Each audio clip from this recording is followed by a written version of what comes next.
Oh, okay, it's planks. What the fuck? Why isn't it showing on stream?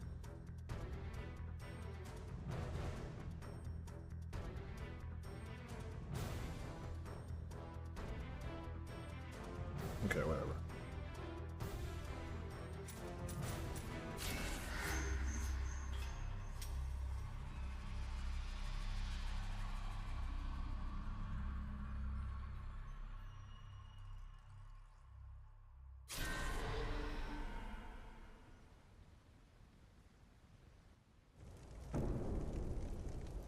Oh yeah, it's on fire. I forgot, my bad.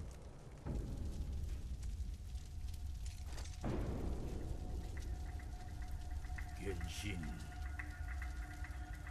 Why am I not surprised? Genshin? Like Impact? How the vaunted dragon ninja bloodline has withered, Joe Hayabusa. Yo. Your embrace of the evil way has consumed So funny. Evil. The ninja way knows neither good nor evil. Tell it to Naruto. Corruption of the soul is a fate that befalls the weak. Enough talk. The ties that bind our clans are severed tonight. Enough talk. Bloodstains on my blade. You fool. Does he yell out, Genshin? Impact!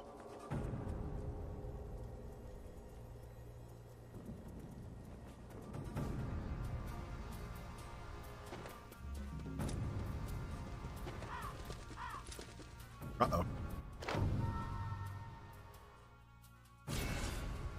Enemies probably right here. Yep.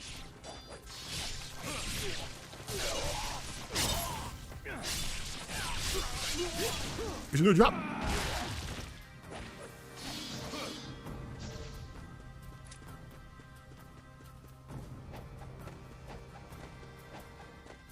He doesn't jump very high.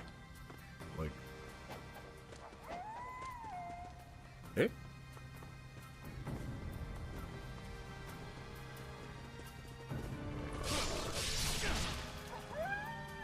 Oh, I'm sorry.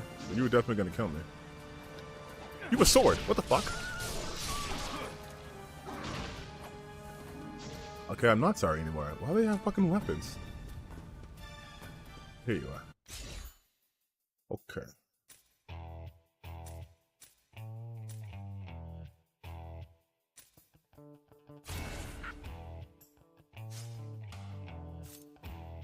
Upgraded my fucking weapon. I could do it. No, I don't. I can't count. What's this way?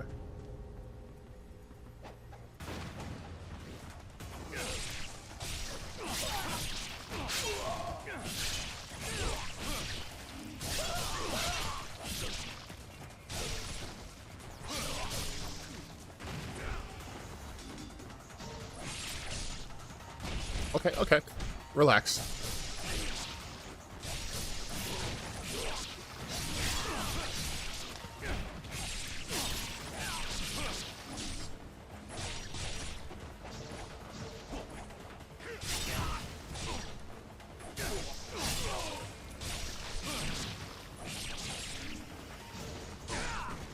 Ah, nope. No, no, no.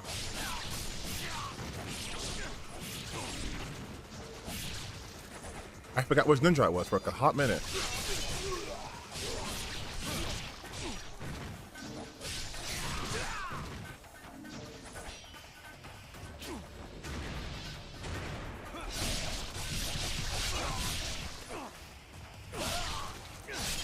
Okay. Anyone else? You good?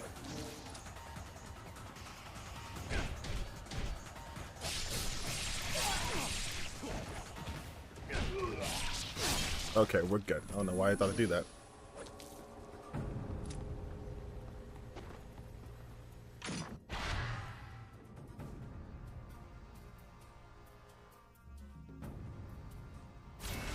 I have the, oh, I have to get way more of those. Okay.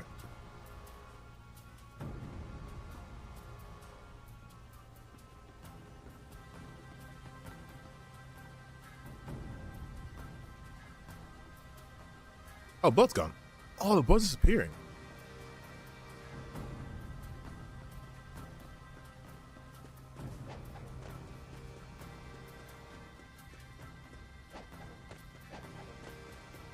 Why does this sound like it sounds like a foghorn going off.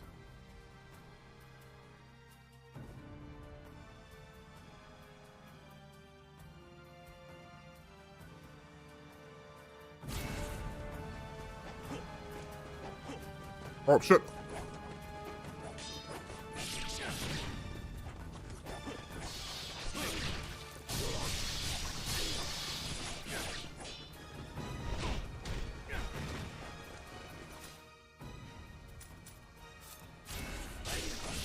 No, okay. Alright, I'm getting ganged. Jesus Christ.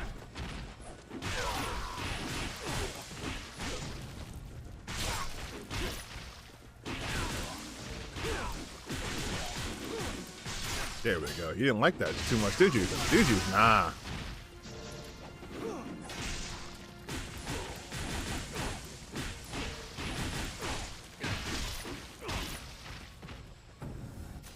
Okay.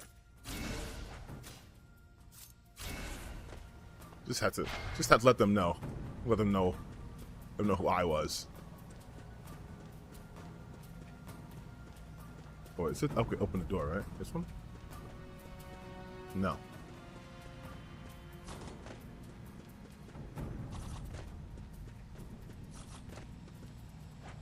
Alright, I'm gonna hit the targets. Can I need a bullseye. Hold on, wait. Can I?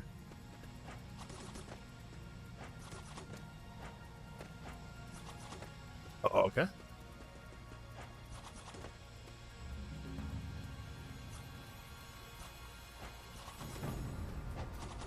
Whatever. Whatever. Let me just save the cross.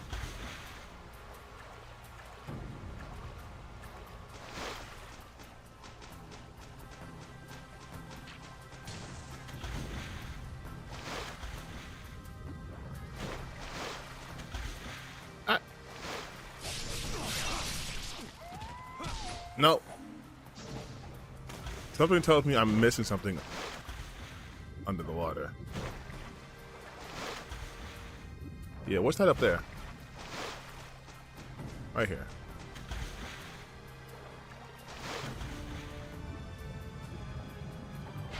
Yeah. I knew I missed something. It wouldn't just have you do that move.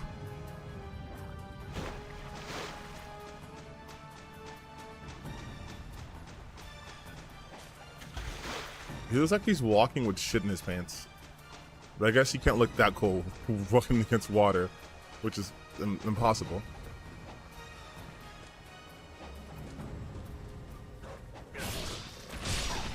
Ah, bitch. How do I block a wolf's attacks? Like...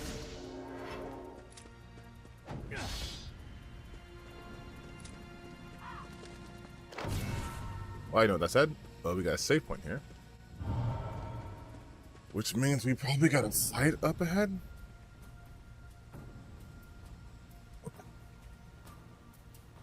Okay, but my chair is broken.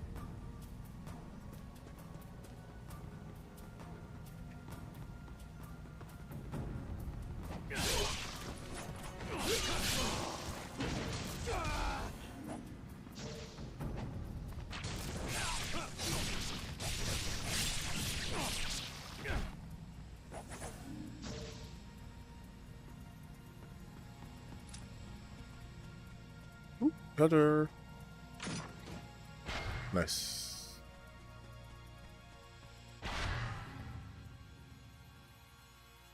Oh. Oh, we fucking blew up. Who's here? Who's here? Who's getting fucked up? I am. Goddamn.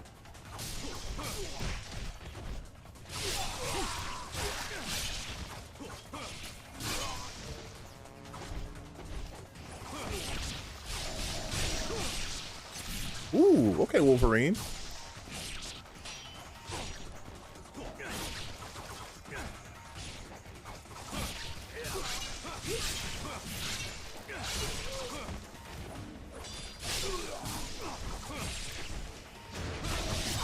Ooh, god damn.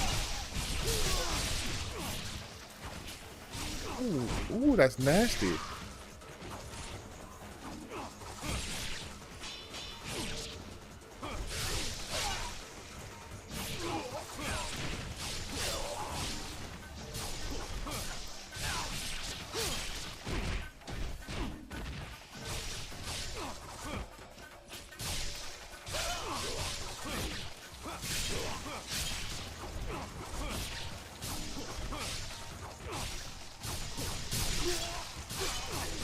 Well, it's crazy. I was wondering when I was gonna get some like gauntlets or some shit.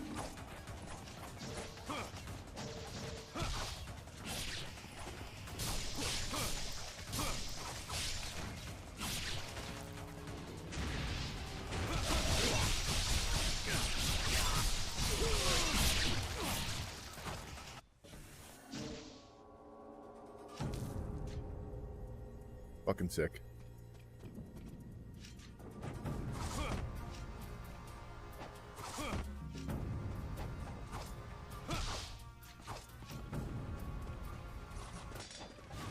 God damn it, another ninja.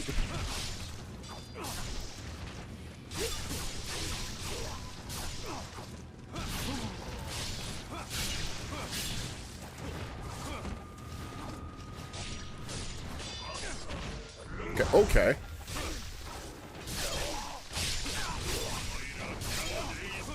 No ninjutsu, no fire styles. Get an easy drop though.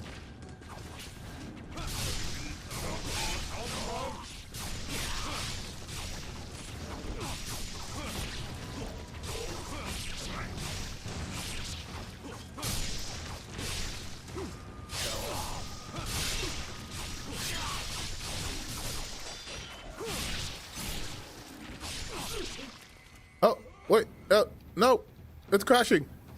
No. There we go.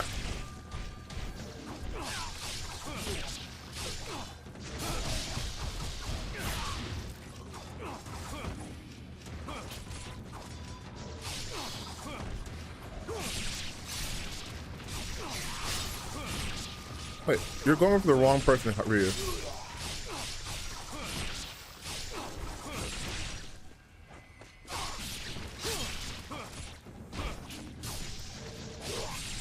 There we go.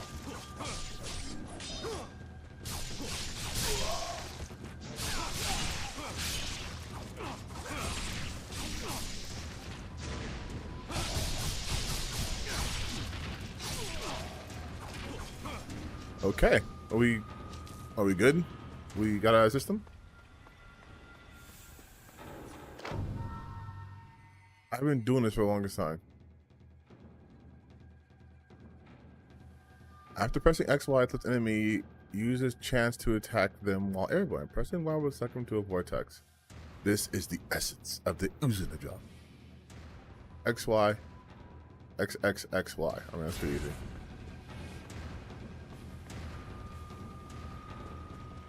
Next person I see is getting dropped. Hold on, wait. Nope.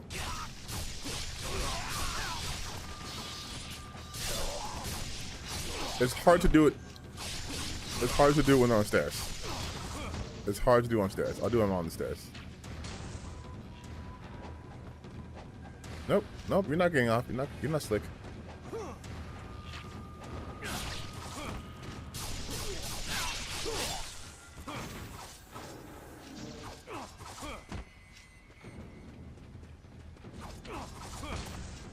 Who? Oh.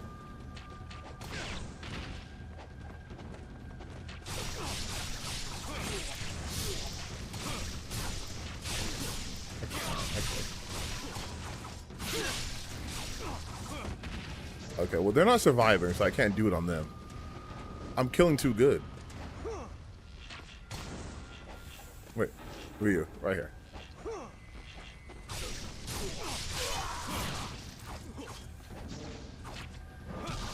Wait. Wait, angle up, please, please, please, please, please, please. No, no, no, no, no, no, no.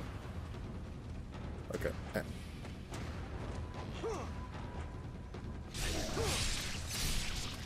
Oh, that was instant death. My bad.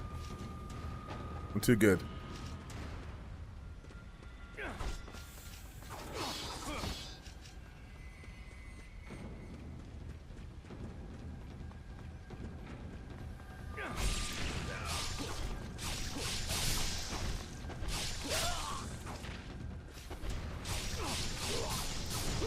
Got him.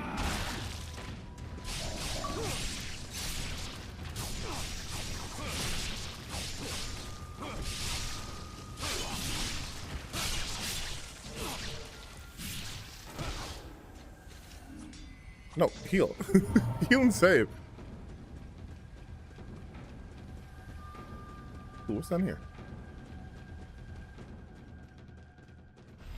That's the critical path. Let's not go that way. Let's go up the fun path first. Which is probably blocked, actually, I think about it. Yeah. Okay, can I upgrade? At least.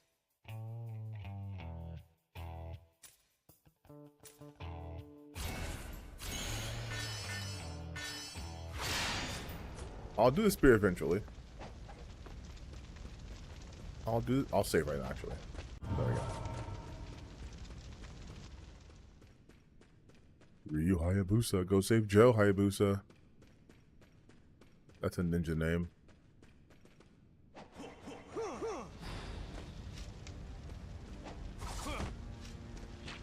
See, I knew someone was there.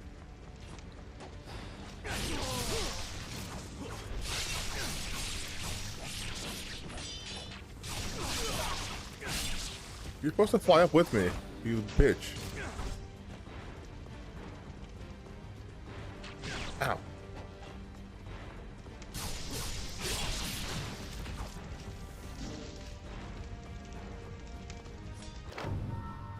Counterattack. I've been doing this already. I feel like I'm either getting way too ahead of the tutorial or the tutorial's way too late.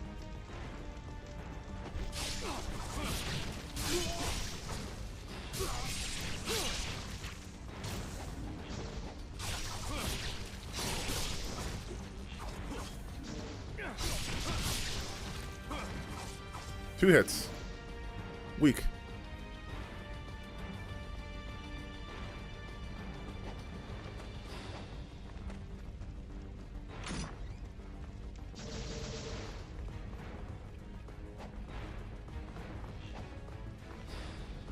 Alright, up, yep, right now.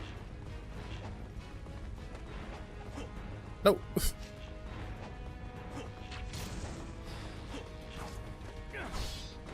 Oh, I can't shoot them through that? I mean, hit them through that, but they can shoot me? That's garbage. Oh.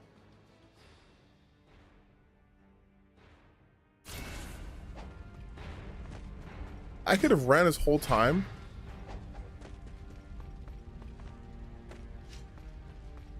Oh my god.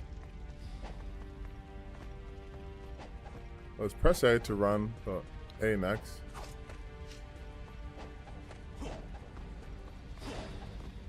Oh, I see.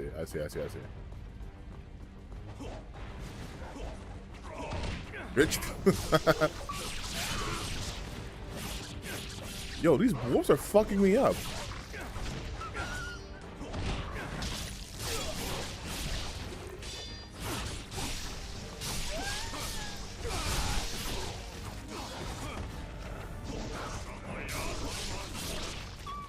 Nope.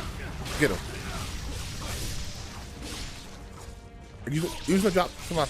Nope, they're doing it.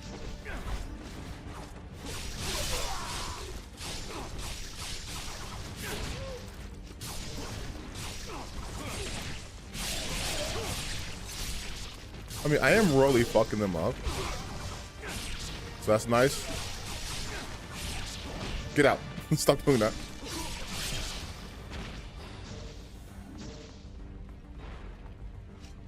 I don't know why I'm teleporting everywhere.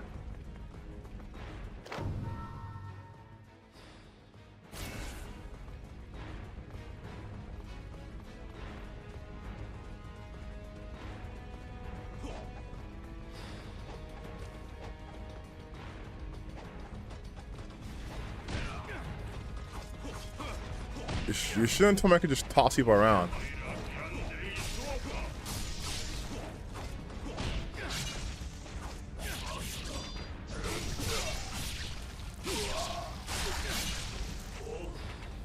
You know what? Oh shit, no.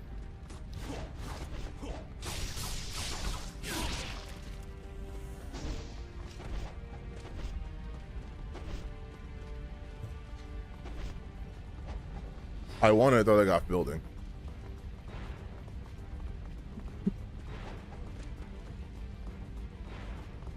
Try this again. Oh, they respawn?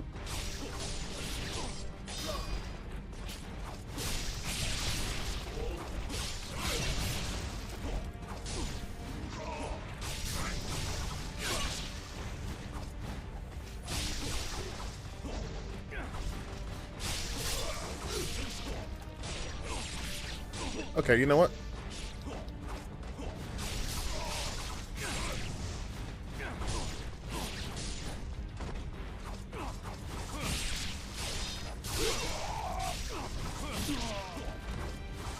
Fucking no.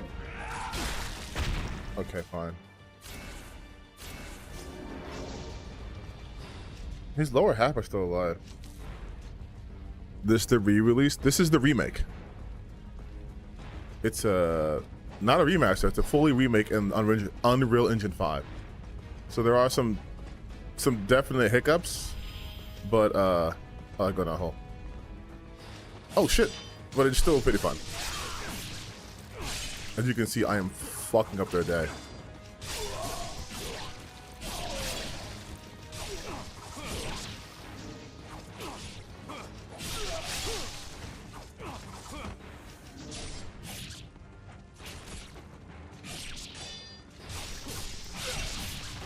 I really want to get, oh shit.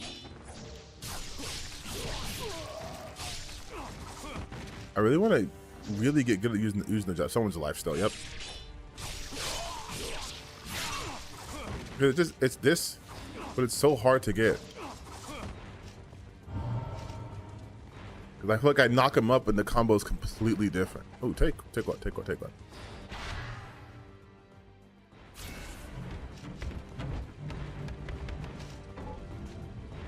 What the hell was that? Oh.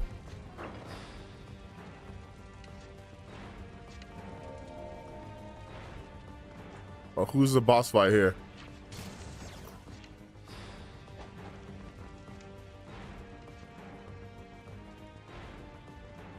Someone definitely shot at me.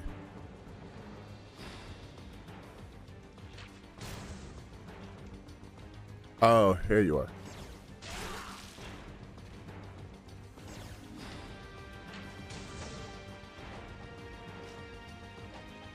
Oh, just whole area shooting gallery?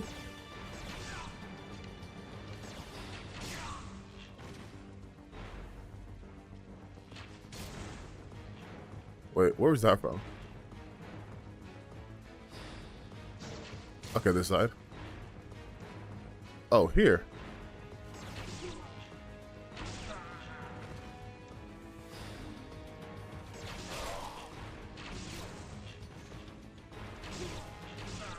Bitch, they call me Legolas.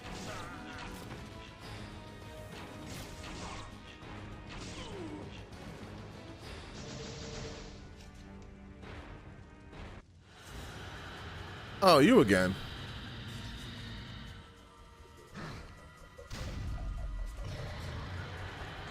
So you're just a regular enemy. Another woke game.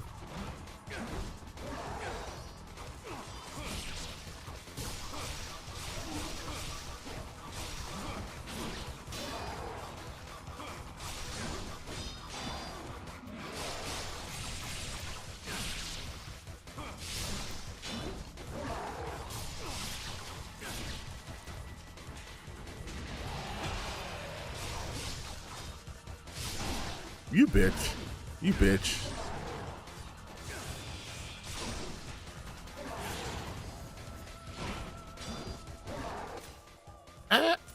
Fuck.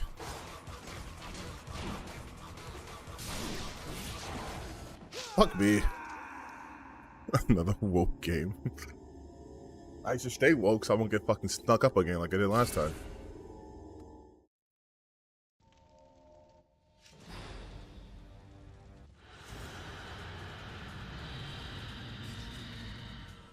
Okay, let's fuck him up. Let's fuck him up, gang.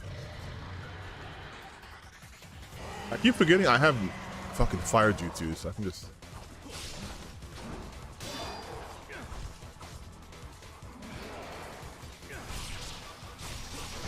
The problem, one of the biggest problems I've had with the Ninja Gaiden games is there's no fucking lock-on.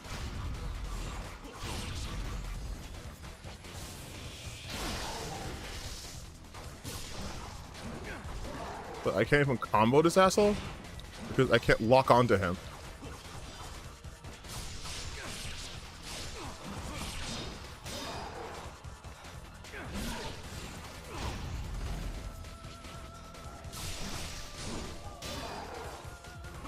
I'm definitely gonna die here.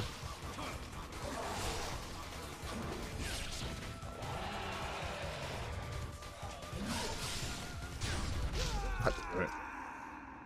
Difficulty for this game is compared to those Dark Souls games. Yeah, this is pre-Dark Souls. This is the game that fucking filtered people, man. This whole series was a filter. Also, I'm using a new camera. I don't know what you guys think about it. It's supposed to be like a 4K camera. And I think it does motion better, but I think it grays me out a little too much. And I don't have the option right now to fix the color scale. But I don't know if I look bad or not.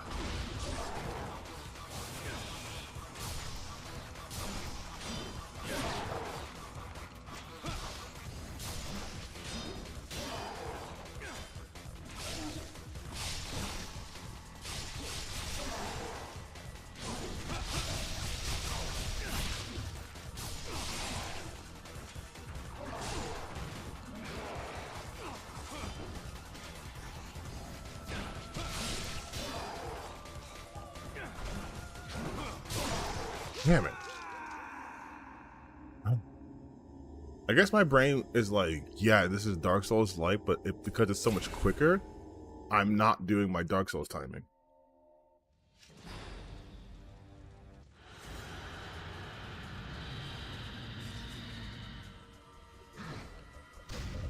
Also, this thing chunks your health like crazy.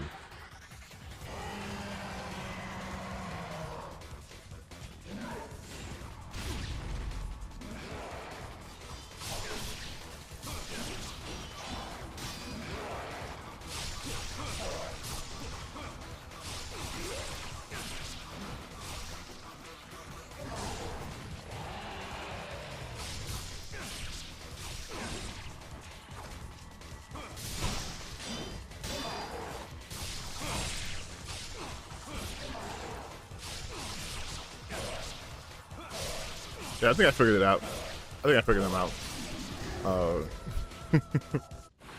One of the game audio seems good. Currently waiting, watching at 360p. No, god damn it! This is a 4K camera. You will watch it in 4K. No, I'm just kidding. It's just us here. I think the problem I have is I get too stuck in my head, and I'm like, no, everyone who's a good streamer has a 4K camera and a better microphone and this, and that.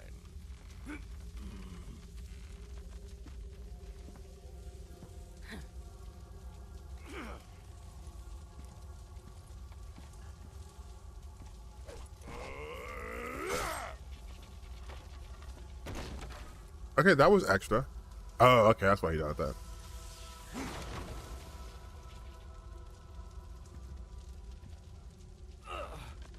Damn you. That's all you have to say. Statue is ours. Just damn you. This statue is the talisman of Mount Fuji. Now the sacred peak erupts.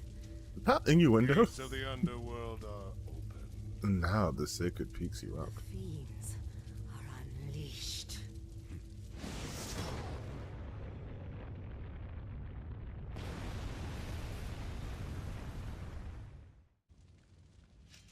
Yeah, you're right. That's another thing too. Like, people aren't gonna be able to like stream 4K 60 FPS, which is something I should remember too.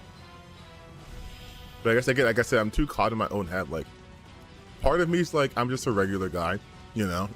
But at the same time, I'm back. I want to present an enjoyable streaming experience and recording experience. I want my video quality to look better. But I guess the real thing is the content, right? It's the real Ninja Gaiden was the content we made along the way. Okay, I was already gonna destroy that. Okay, you know what? I'm being ninja again. So I'm using my sword.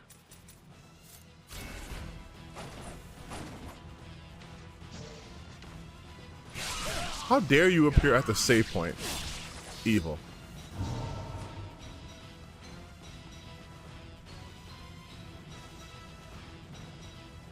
Yeah.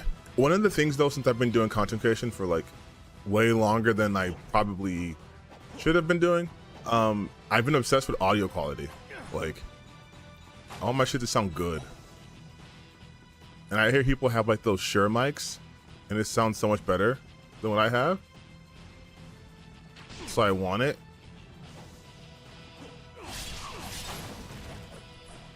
I absolutely fucked that guy's entire day up. I'm so sorry, guy.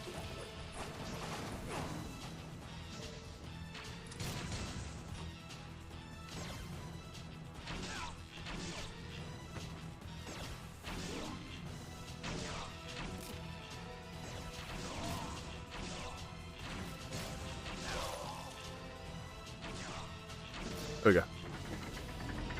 What's back here then? Nothing? Unless some Dante's in the game. No, as long as I've been doing this, I'm still very like new at this. You know what I mean? Especially having people like actually pay attention to my content and like actively enjoy it, which I'm like weird, but I shouldn't be like weird because like my content's not bad. But I still have this like imposter syndrome feel, even though I'm not this like major guy. So I'm like, I gotta make sure I have everything tip top all the time. Or why watch, right? You know?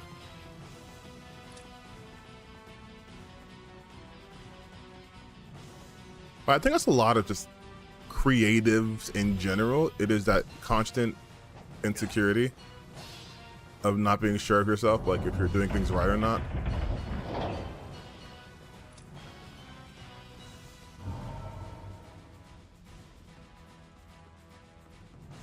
Which is probably why I kind of, for the longest time, shied away from streaming. Because I'm like, streaming, you always gotta be on, you know? And sometimes, even though I'm a professional yapper, sometimes it's like, shut the fuck up and let the game play, you know what I mean?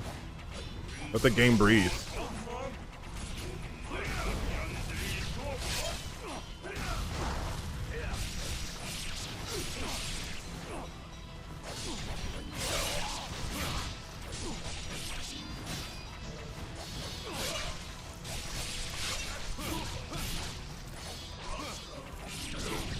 Come on, nope, get here. You thought he was gonna drop, bitch? Oh my god, such a cool move.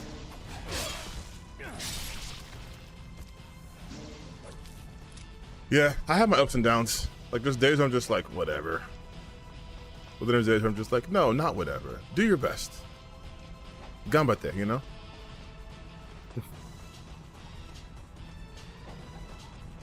But I will say I'm probably the most comfortable in front of a camera doing content like now than I've ever been before in my life. Hey, Ryu, where the fuck are we going? It keeps telling me I'm going this way, but I'm going that way. And not shit's happening.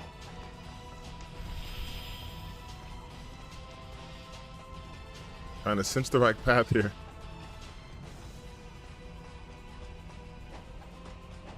Okay, so it's just probably just like, oh, this way probably. Oh, I see. I don't want to go down, I want to go up.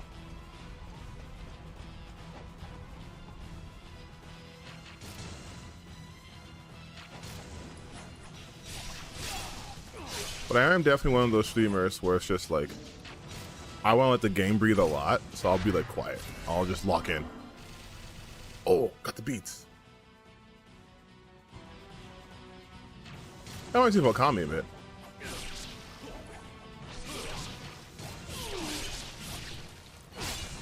Ooh.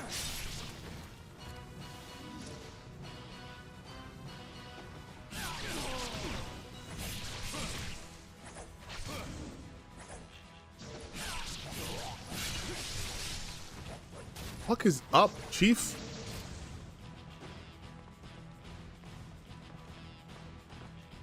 Okay, this is the wrong way to go, so this is good. I always love going off the critical path because you always find something nice. Did I already do this? Person I'm much more interested in Ninja Gaiden Rage Bound, Ninja Gaiden 4. Honestly, I'm super excited for the 2D one because if you know who the Game Kitchen is, they're in good hands. Game Kitchen are the people. Ooh. Okay, this is all broken, I guess. Game Kitchen are the people behind the Blasphemous series, and the Blasphemous series is fantastic. It is. First off, I don't think there's anyone who does 2D art better than those guys. It's so beautiful. It is truly an art form in their hands. So like having, and they're used to like bloody combat because again, Blasphemous is not. It's not a Mario game. It is beautifully done. It's gory. It's violent, but there's like there is I guess a beauty to their violence because they use. I mean, are you familiar with Blasphemous? Because you are. There's no point in me explaining it.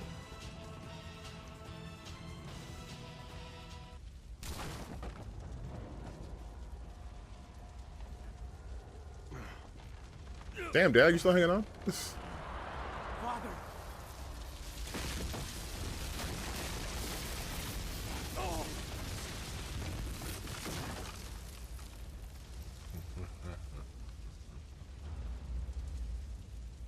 You must be Genshin. Impact. And you must be Joe Hayabusa's little cub.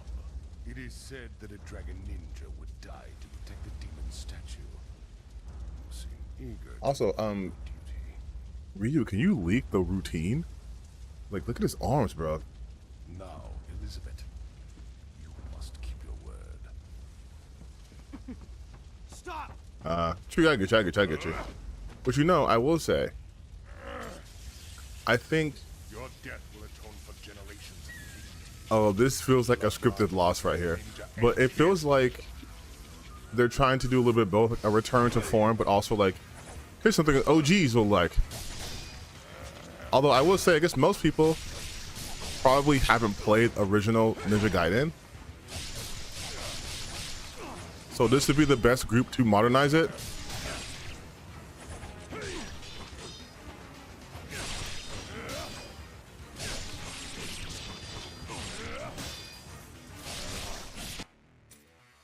I want to actually spy this. What does this do?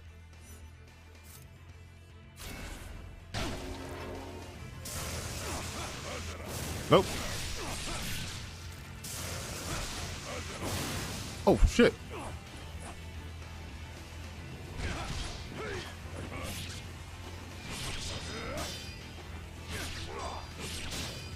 Okay, this does feel like scripted loss here.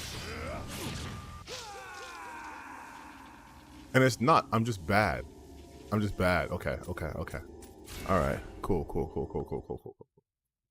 Not a scripted loss. I'm just bad at this game.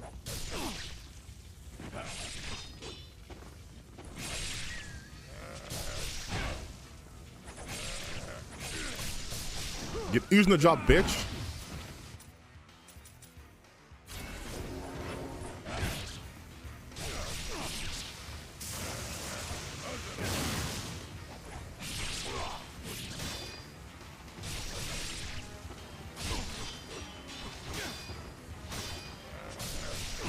God damn, how many times can he do that? How did I dodge that move? I feel like I'm dodging that move and it's just not registering.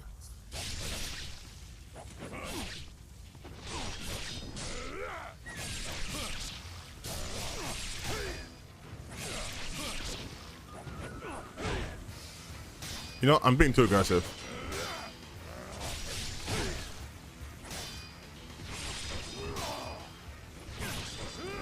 I also can't see shit.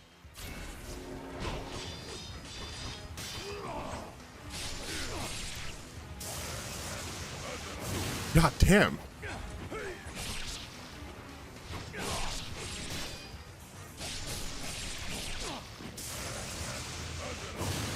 How the fuck do I dodge that move? I can't keep dodging this fucking move. Love relationship with modernizing certain games. Okay, so you are more of a fan of like if the game was like in its original form less refined, but that's how you played it, then you rather have it less refined. Like kind of like that old school charm to it where like, oh, this game doesn't have a lock on originally, but now they introduce a lock on, so it takes away like a level of difficulty or mastery of the game. Tell you right now, I can't see fucking shit.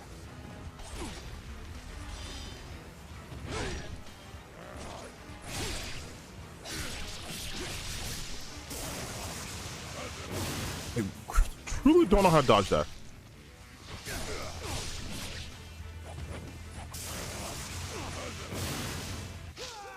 I don't know how to get around that. I guess I gotta... Wait, the dodging is just LB and A.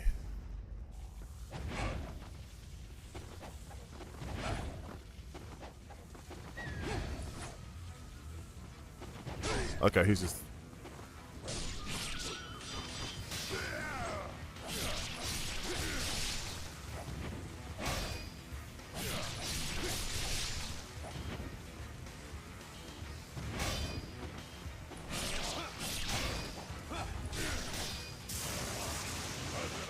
Yeah, I can't get around that move. I can't get around it.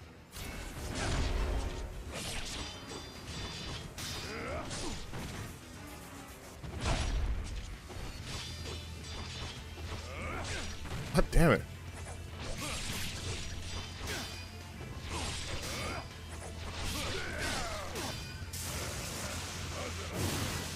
If anyone could tell me what's happening, I'd be grateful. I can't even keep up what's happening on the screen. I'm pushing the buttons.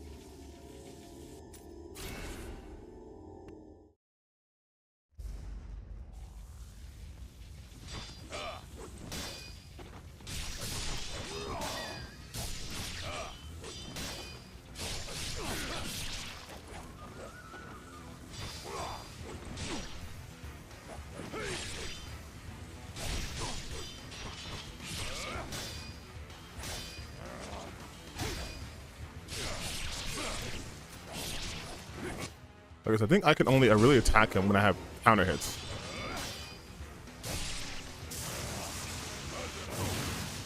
Damn.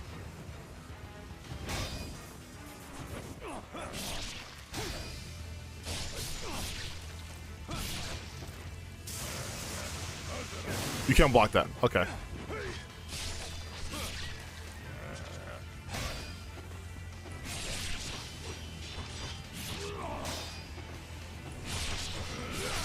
Got him.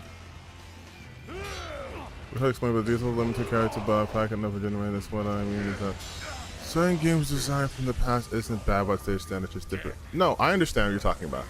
I get it. It is, you don't like things being overly modernized or games from the past being modernized because the game design from the past is necessarily flawed. But I think the counter argument to that though is people's muscle memory and skill sets have changed so much that it'd be kind of like unacceptable if we were still doing games. Like for example, in horror games, people really love tank controls, right? Made popular by games like Resident Evil, where you couldn't control the camera, so it has certain scenes, and people who are fans that say it helps enhance the experience of the game because it puts you more so in that like claustrophobic feel. Whereas a horror game, so you don't have full control. But then you people who are like, well, I prefer having control, right? Like I prefer a more of a Resident Evil 4 type game where I can look at the camera and move it manually, or Devil May Cry, or Resident Evil 5, where it's like I can move the camera and my character at the same time. So I think there's trade-offs for it. I definitely lean more towards which is the better experience for the consumer, like which would be easier for them to get into. So like I'm not really against modernization in that regard, but I also understand like there's a level of almost like history in playing a game where the controls are a little bit more like friction, because it does help to accentuate whatever feeling you want for that game. I guess I'm pretty down the middle when it comes to this. I know you've never locked. Bro, that's a statue.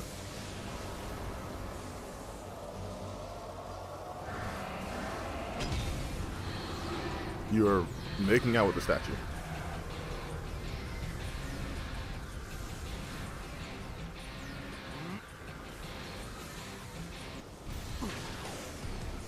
Is this me following the woman?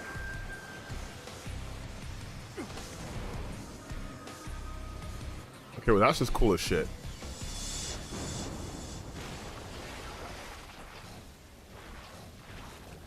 Yeah, cut his head off, man. There we go. Also, this is, I love the fact that like speaking of older games, I love the fact that older games have like disconnected cutscenes, because your dad was dead for a second, comes back, fights the guy who you were fighting, says follow the woman. Next scene is I'm shooting a demonic pterodactyl out of the sky, and I'm in the middle of like New York. So like I guess I followed the woman, but here, where the wolves are the wolves part of the spider clan? I'm gonna Azuna drop these fucking wolves, dude. I swear to God. Think of that one more time.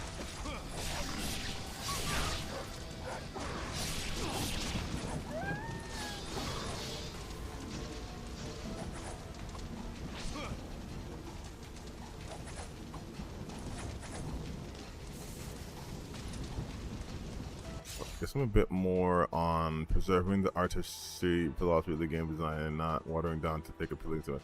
No, yeah, that's what I'm getting at. Like I think I understand what you're talking about.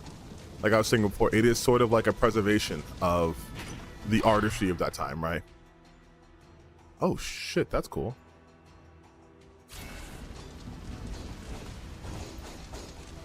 Yeah, it's like a snapshot in history. I don't want to go there yet. I want to go on non-critical path. It's like a snapshot history. So it's like, yeah, playing games from like the 1990s should feel different than playing, I guess, new games in the 2000s. Because if I'm understanding what you're saying, your whole thing of modernization is like, if this game came out in 1980 and it was built a certain way, then the game that it's in like 2020, that's like a remaster, a reboot, should still feel like the game was in how the game felt in that time period. You can correct me if I'm wrong about that, but I think that's what you're getting at.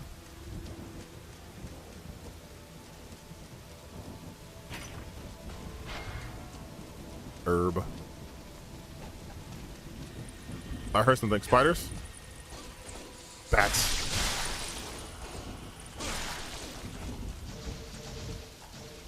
Nice.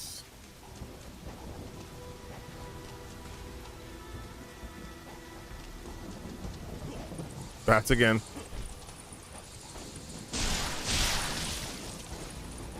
Don't know why these bats are here.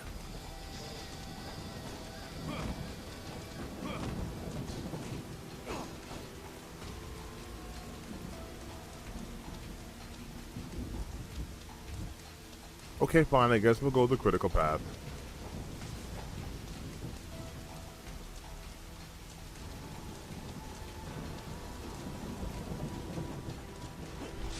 Well, how did I miss him?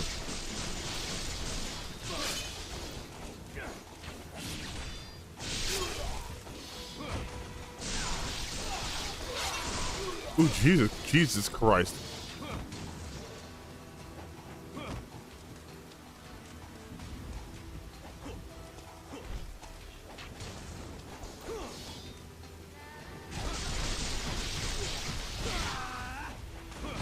You shouldn't have just stood there. You should have moved.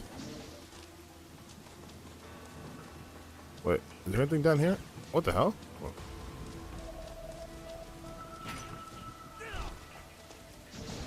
You try to sneak up on me? Because that didn't work.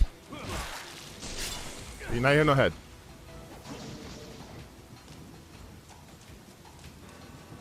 But ninjas, they're very loud.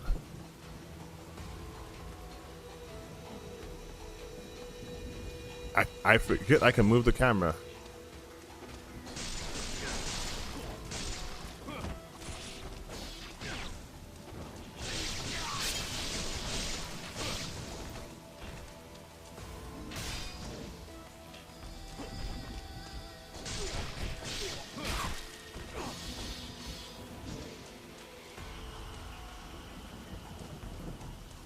Ooh, crystal skull, right? That's good for my health.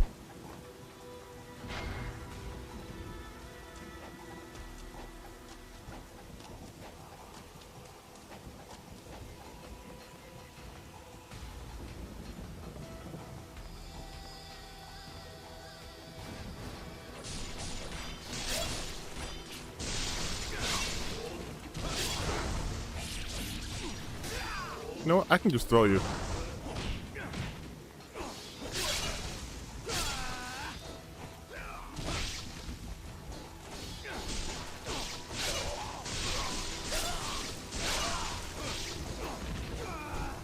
Might use no jump with this one too.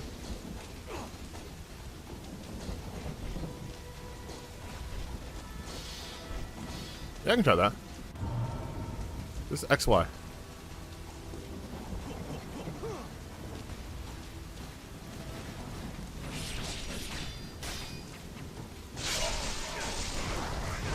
Oh, okay. Fuck you.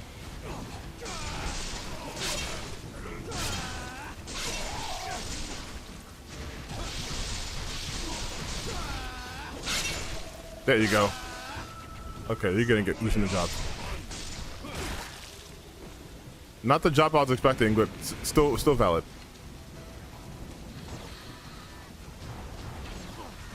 Ah, motherfucker.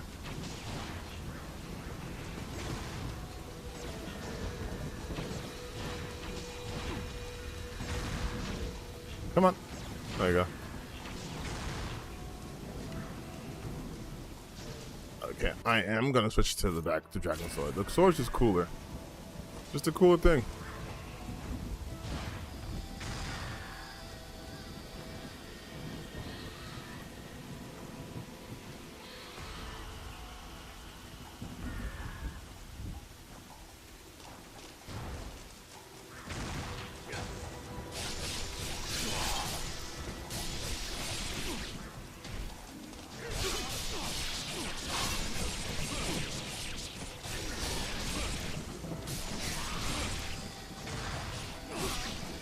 Wait, I'm trying to. Come on, come on.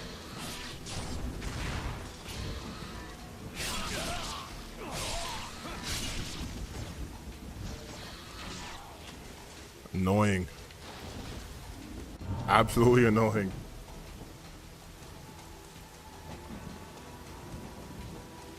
Ooh, gold.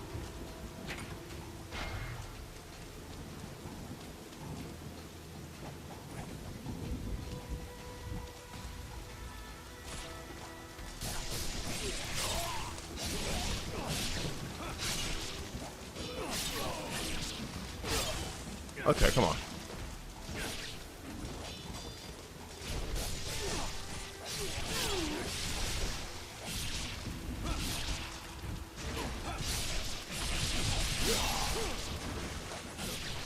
Wait, XY. Come on, XY. XY. God damn it.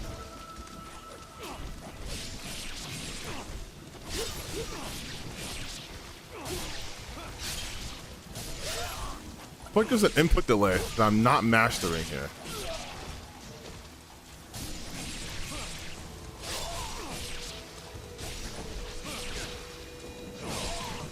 Wait.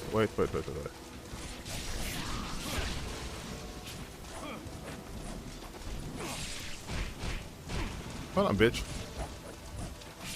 Hold on. No, I had that.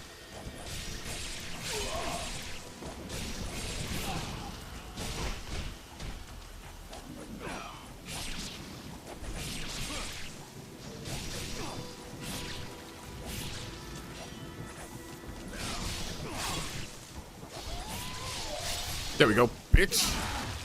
Okay, what were you saying? I just want those style of games designed not to fade the time because the joy they play bullet camera out their brains on non-homogenous game design. I mean, yeah, I mean, if I'm being a buck at you, it does come off a little bit patronizing, but I get it. Like you said, you're passionate about it. But I think at the end of the day, we do have to understand one thing. Like, there's, well, actually two things, right?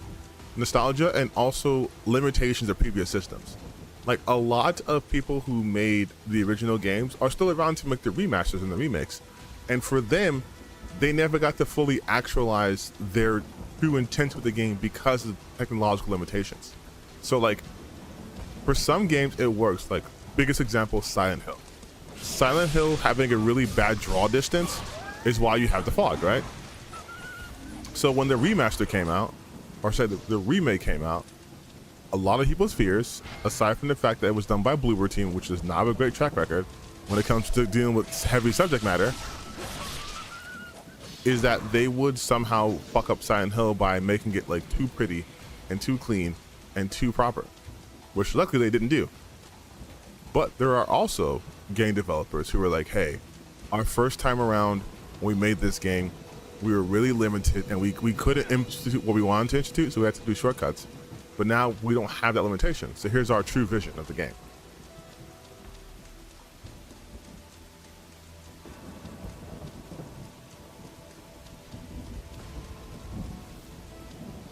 Okay.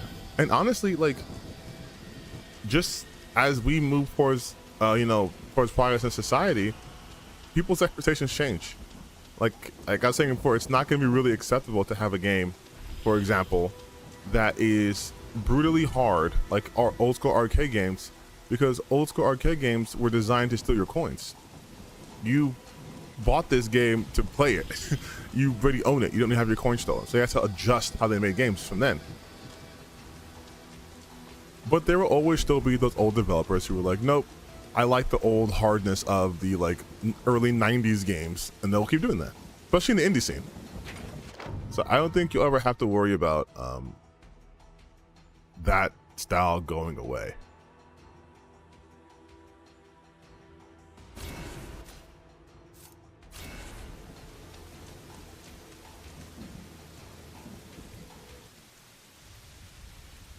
When did I even get that skill?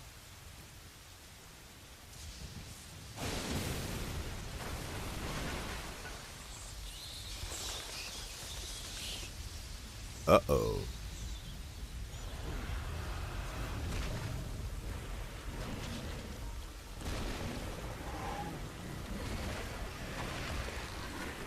I know this is supposed to be intimidating, like eating a smaller bat, but like, because that thing's not human, there really is no reference for it. Not human, but it's not like a regular animal. So I don't know how tough that's supposed to be.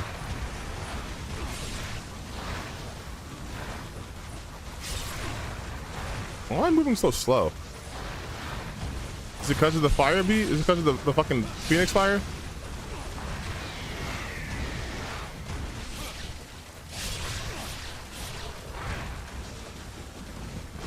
Oh shit. Oh, it was because of the fire. Okay.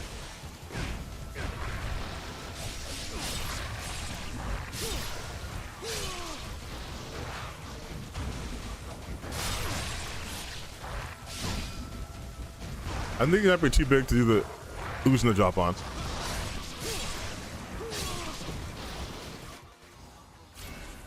There we go. That hit the spot. Wait, give me the...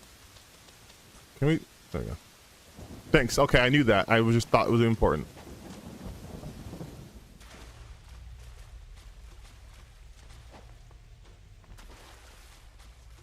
I don't think you have to sacrifice one thing for another. Also, okay, game design isn't inherently designed solely with each of coins, but I can see why I had that perception.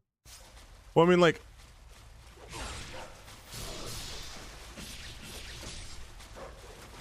so then what is your take on arcade design? Like, what is the main purpose of it from a design standpoint? These fucking fast ass wolves. gonna have to lose my health on wolves. Ridiculous. Ridiculous. As a master ninja.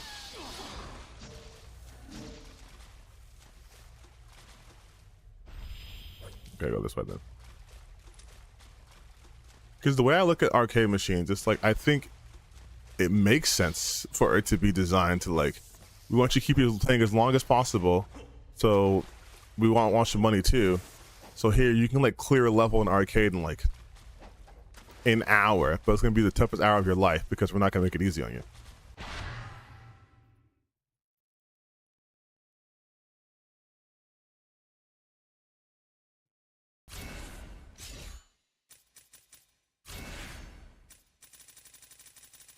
Using the drop. Hold on. X, Y, X, X, X, Y. Oh, so is that like a timing thing, maybe? Wait, not one to go to items for a specific reason.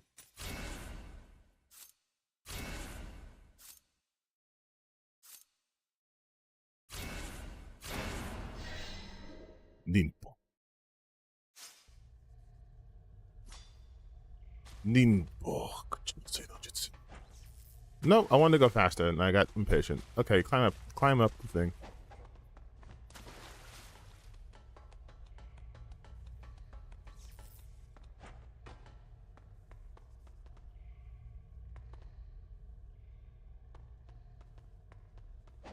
No, this way. Because I think this game is actually a pretty good example because they've modernized it graphically. But other than that, it's still this, I think, the same game from like the early 2000s. It's definitely structured like that. Ah. Whereas a game like, what the hell was that? Okay. Whereas a game like Final Fantasy Rebirth is obviously structured very differently than the original Final Fantasy.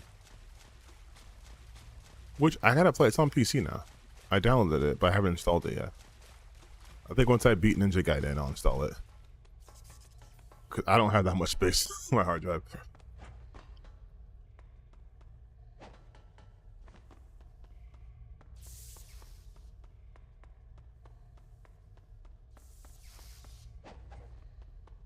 The hell?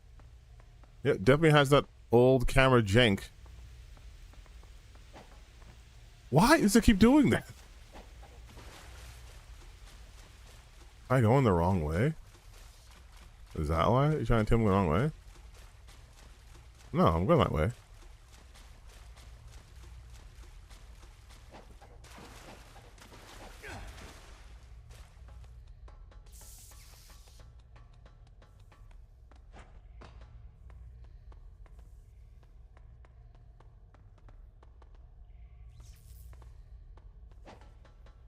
But I can clear that one pretty easily.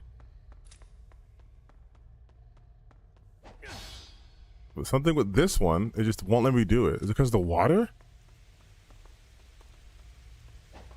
Yeah, what? I don't understand.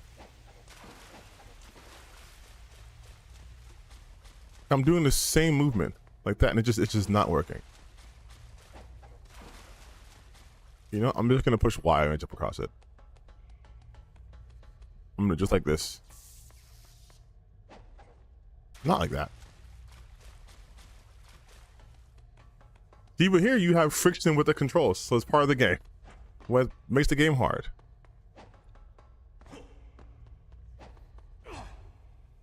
Okay, but that's what I wanted to do on the other part. Alright, come on, go up. That's the game. For the player to better scores, recognize better strategies, and more important to get more of the cores. That's the game, but for the player to get better scores. See, but here's what I would say with that, right? From just like a psychological standpoint. The game itself doesn't care if you get better at it. You get better at it as a result of playing it over and over and over and over and over by eating your quarters. And I say that because the high scores that they attain, they put in there, like the ones that are pre-programmed, are very, very high on the base level. They'll be like, someone like, oh, a random PC player has like a fucking 8 million points on this game, or 80,000 points. And the average person gets like 4,000 points, right? So you will get better through repetition, but the game is not interested in you necessarily getting better. It just wants your quarters. And so, but the more you play, naturally, the more you start to understand the mechanics and how the enemies are designed or what have you. So you would get a higher score. But then also, you have to be the kind of person who cares about numerical values to begin with. It's like the people... What the fuck is up with this jump? It's like the people who play RPGs, like me, right? There are some of us who just want to beat the game. Then there are some of us who just want to beat all the super bosses. Then there's some of us who are like, I want to master every single character. I want to get every single skill. Completionist, right? A completionist would be much more likely to spend more money on an arcade style game than just a person who wants to beat a super boss. Because one is rewarding a skill and the other fulfills that psychological need of completion. Okay, am I not supposed to make that jump? Like, legitimately.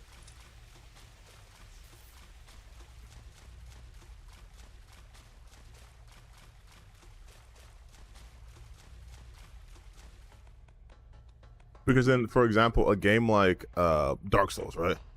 Dark Souls wants you to get to better because you can't progress in the game without being better. And the penalty for not being good is you lose your lives or you lose your souls. But it's not like a permanent loss. You can't get you can't get a game over in Dark Souls game. You just try again. That game actively encourages you to try different strategies, to try different builds to win. Arcade games, you get a game over because it doesn't care if you get better at it. It just wants you to play the game. And then on the in-between of that, you have like roguelikes, which are like, we want you to get better. And you're going to die a lot. But when you die, we'll make it so that you can get back to where you were in like a good roguelike in like 10 minutes. So it's a time cost. I fucking hate this right here. I'm going to just jump. Yeah, I'm just doing that. This is stupid.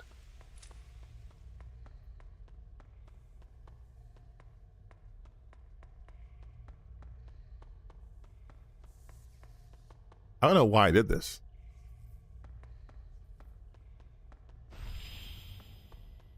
Like, was there some benefit doing this?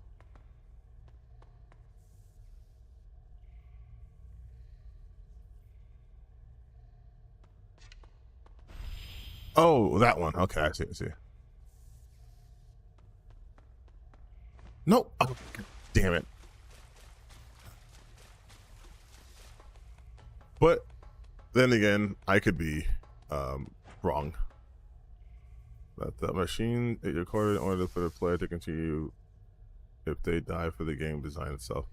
Well, you can click around, but I believe games back in those days were designed for the arcade. So it kind of does matter a little bit, right? Like, these aren't like console games.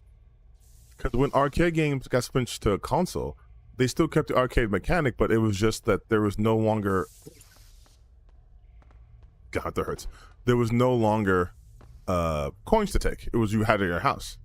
And then having home consoles changed the way game design worked. Games got longer. They got more intense storylines. You got more in-depth mechanics. People could invest the time to doing that at their own pace. But at arcade, it was, oh, fuck me. I can shoot them back.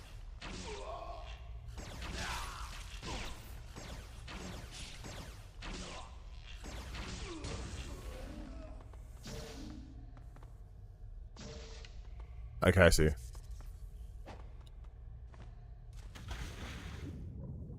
Okay, I fucked that right up. Ooh, maybe there's something under here.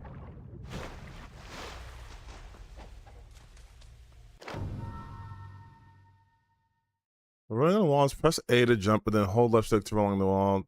Yeah, it's...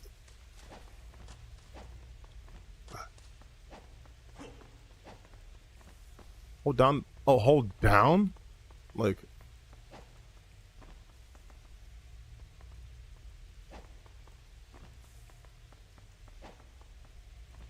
Oh, okay. So I gotta do this first. It's like literally hold down the left stick. And then... No, I jumped twice. Oh, okay, fuck you.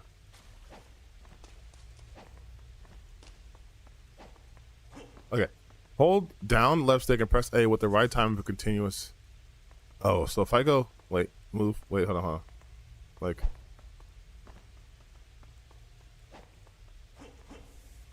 no, don't double jump.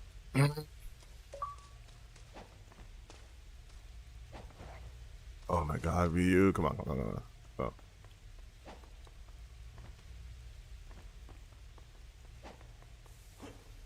There we go. We'll get the money. Sure. We're just thinking of being no. I don't think you're picturing at all. It's nice to have a difference of opinion in like game design and philosophy, because my understanding has always been that the shift in arcade games came from the fact that arcades died, and then game design changed because they had to factor in that people aren't going to just be playing this game as levels until they beat it, because the levels get progressively harder and people are spending more money on that. They could just focus on, okay, we're going to extract more value from this. But as arcades start to phase out and they went to home consoles, okay, hey, people can just beat these games now, but now they're spending like $80 to beat these games that take like 30 minutes to actually beat. So they actually help with game design, because now people can be like, hey, well, I'm not constrained to just making a game where it's Pac-Man or it's just Mario, even though Mario is really good influential. Now you can have like Super Mario Brothers, right? You can have Mario World, where you can have more gameplay, more different mechanics, things to experiment with. Are you kidding?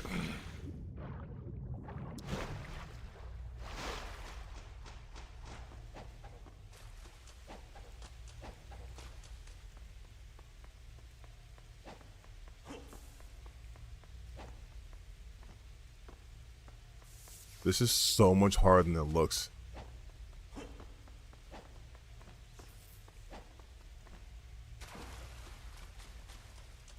Like these controls, for example, are crazy finicky. And I think that has a lot to do with the generation it came out in. And for some people, when I modernize it, it'd be like a one button tap. It'd be like tap to hold and that's it.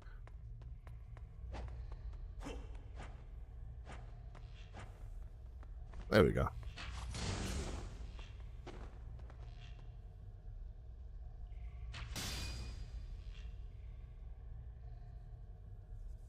Okay, you're taking forever. You're taking forever to do this.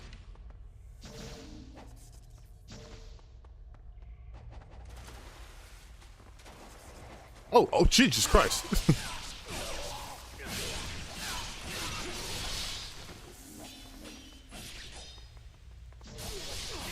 There's someone else. There's someone else.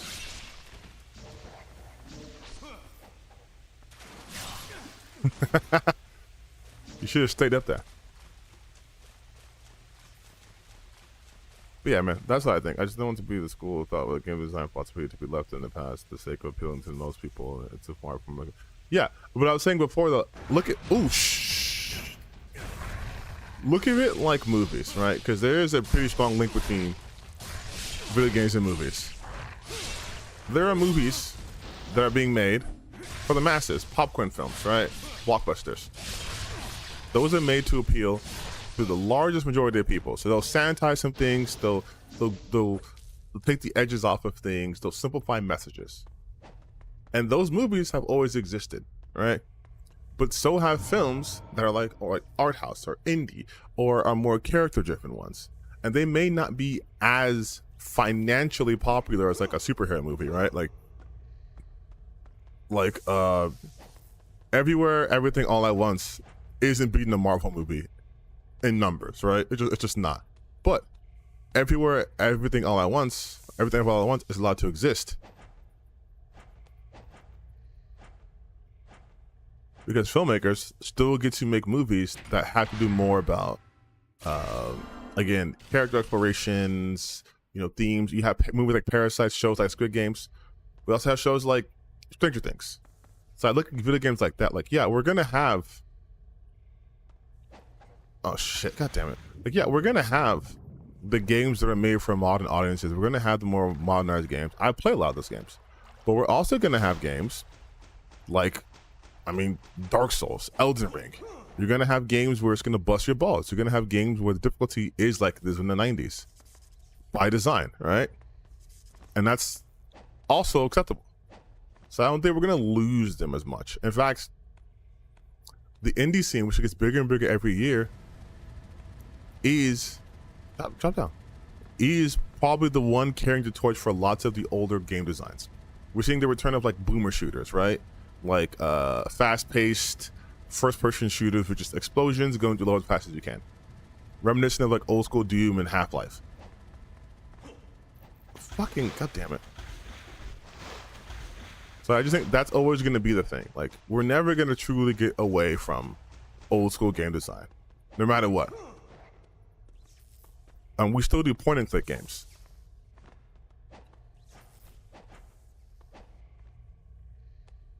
Hey, game design informs a lot of modern game designs. I don't like that it gets appreciated. I mean, but that's more so people not respecting just like the history of art. Like, we're in a time period now where people don't respect video games as art.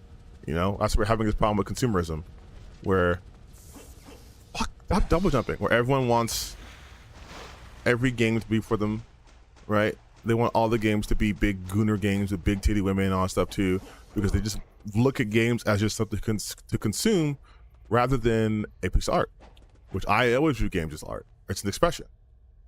And because we're having that problem, people aren't going to care about like how the influence of arcade games.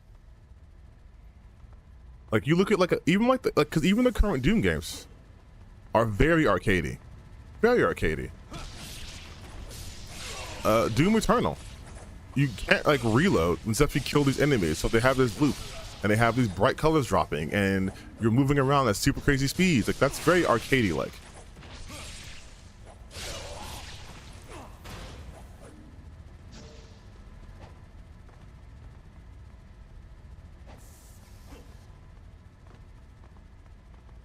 You know, the instructions in this game kind of blow though. They make it seem like you have to double tap. You can just hold it. Wait, what did the crystal skulls do?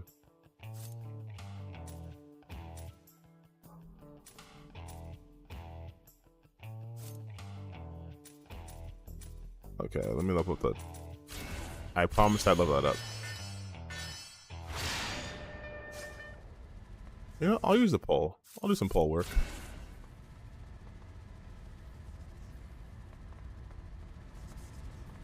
Well, that doesn't look good.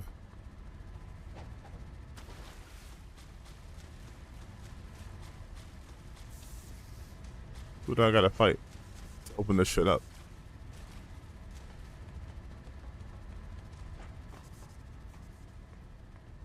Oh, you know what? You know what? I'll probably just shoot it. It's big and blue. Yeah.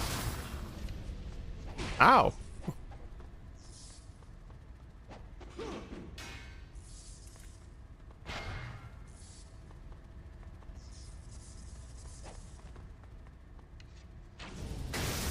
I'll wait this time.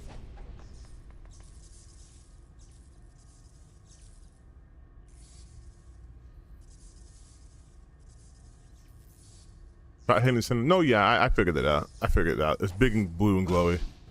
Wait, we're doing it long before consoles were experimenting with shooting mechanics on a controller. For example, Z-Targeting Zelda Ocarina of Time gets praised and attributed to the man walking in the forest looking for a community. Yeah, when it really is an arcade game. Yeah, like you had. But I think from that perspective, it is different because it's the first time happening on console, right? Because again, console has its own set of complications. Arcade machines were more powerful than consoles. So consoles couldn't do as much, they had to make do. Whereas arcades had a little more power. There's the most apt comparison I think would now be like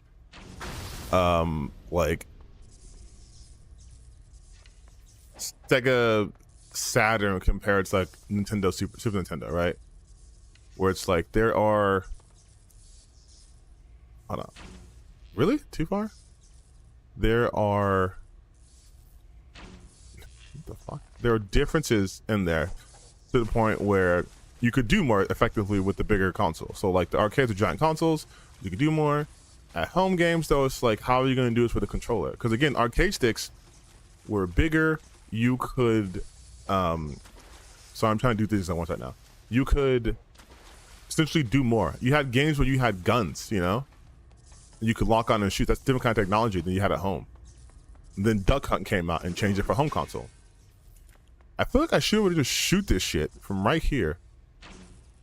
Let me go higher. Okay, so oh my god, I'm stupid. I'm stupid. Don't say. Ooh. Wait, hold on. Wait, I'm holding.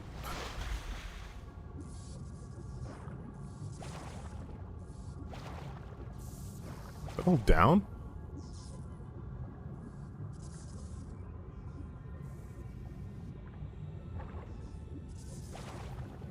Oh my god.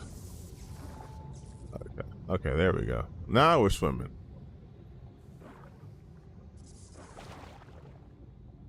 I want to have air. Fuck no.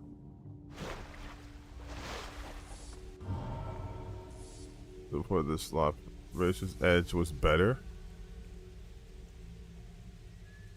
You played the original before this slop. Oh, okay. I think you guys use the term slop way too fucking loosely. Honestly. Like, if you don't agree with the game's existence, that's cool, but calling things just, like, objectively slop is crazy.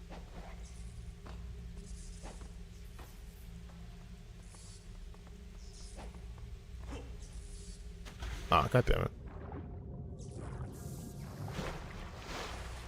Okay, go inside here. Wow. Alright, that was my bad.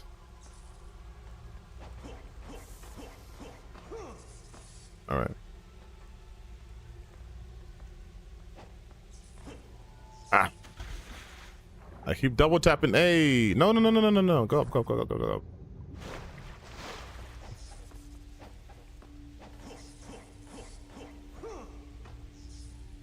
I think the perfect example of arcade design being one are fighting games of Street Fighter. Yeah, you don't need the quarters anymore, but the core arcade game design philosophy is still intact, even if it literally doesn't look like it. Well, what do you think about? Hold on, buddy. If you want to just come in here and like do this weird attention-seeking shit on this energy, you're just gonna be talking to yourself. It's 11:20 p.m. where I am. Like, I'm not really here for this. I never am. So have fun talking to yourself. But well then I don't think. Okay, I think we're splitting hairs here, because I think there's a difference between arcade design philosophy and then overall game design philosophy. Because Street Fighter was a fighting game, so it's gonna have the same fighting game mechanics, like, but it still has like that cheapness to it too, where like the AI characters, right, can like basically read your input, and that's why it makes difficulties difficult in those games, right? Which also happened in the arcade game. So that's a rare occasion, like fighting games. But you look at other games like Ghouls and Goblins, right? That game was designed to absolutely take your quarters. Because then what they would do is like, oh, the home release came out, same thing as the arcade, so you beat the game. Oh, actually, you have to beat the game in like no pants mode, and you'll get the real ending. Like, all that stuff was just ways to extend the game's life by making you play it twice, hence getting more quarters. Okay. Motherfucker, god damn it.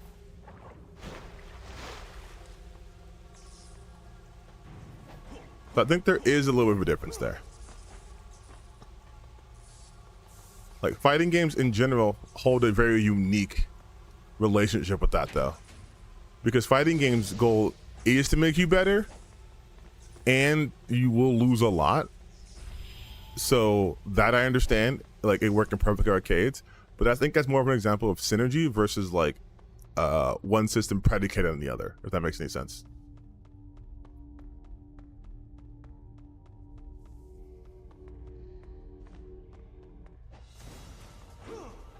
And also, more to your point though, because fighting games exist still, right, like Street Fighter, then that arcade style will always exist too. So you don't have to worry about things being like modernized in that sense. Motherfucking. You stupid wolf.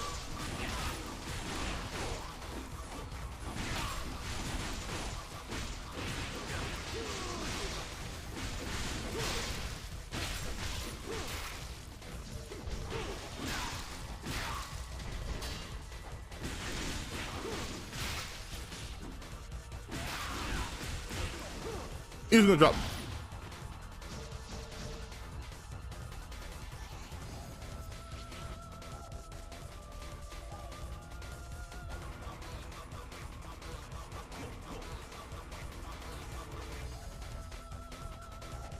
Okay, I'm going that way. I'm going that way. We're going that way.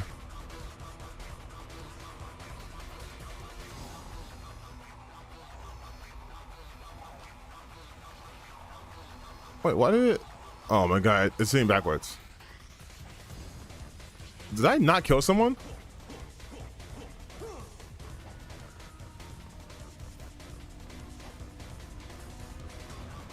Oh, I didn't kill someone. You know what?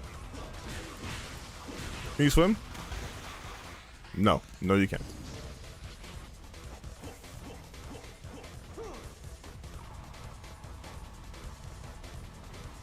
What the hell? Oh, I'm too far away. I gotta go a little closer. Hey, come on. There we go. There we go. There we go. There we go. Ryu. Okay, so that's my fault. I'm too far away. No. No. No. Don't do that. Don't like brand new right now, Ryu Hayabusa. There we go.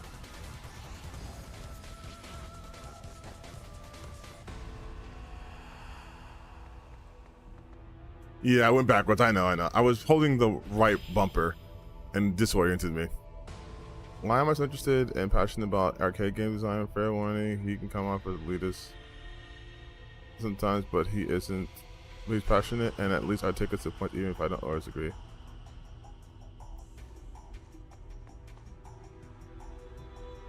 I won't judge this topic, but if you have free time, I highly recommend up-and-coming YouTuber by the name of Electric Underground. Huh. Mine's Electric Playground. Which one's your Tommy Tallarico? Okay, so we killed these guys. We fucked up their day. So I'm probably gonna find a way to get back up top, right? There we go. New technique. Run on a wall, then jump off and hold left stick to continue running. Oh, okay.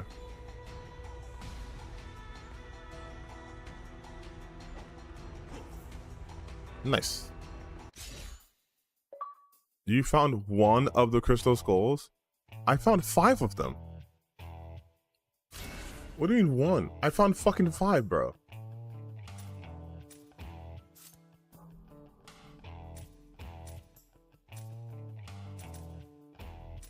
I can't buy anything. What discount am I getting, dude?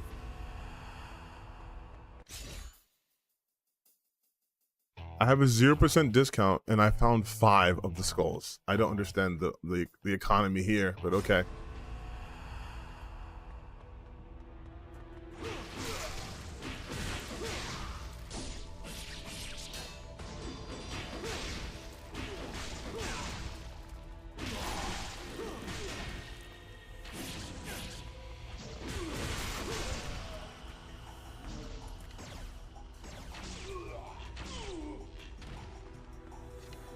You stupid asshole. Okay, where are we? That's probably the main way. Let's go this way.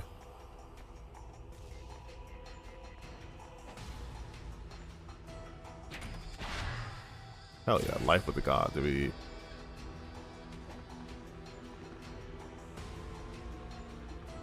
Probably gonna fight the second get down here. Yep.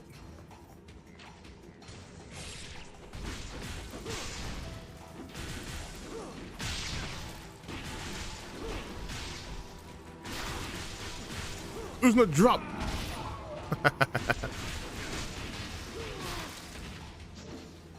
I don't think there's a cooler move in this series than the Uzuna drop. Like there's no competition. It is the coolest shit.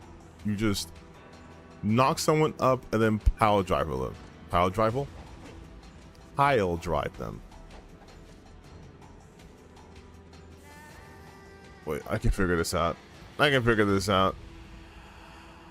Going by the environmental cues, I can go like this.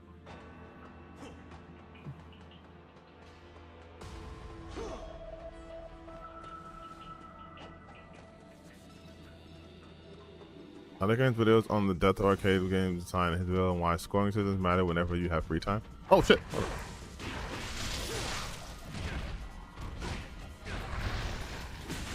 Well, without even watching the video, I would say scoring systems matter, especially in like character action games, for example, because it gives you a tangible goal to reach out for, right? Like even this game, having a combo system, having 4 hits, having a grade after the end, right? It lets me know how much I can improve. I see you.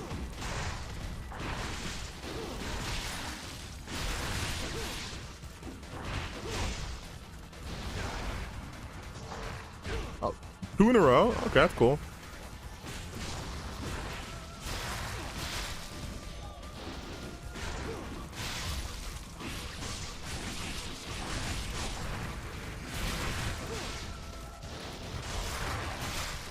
So yeah, I understand. I think I can pretty much surmise why you'd want to have a combo system or a scoring system.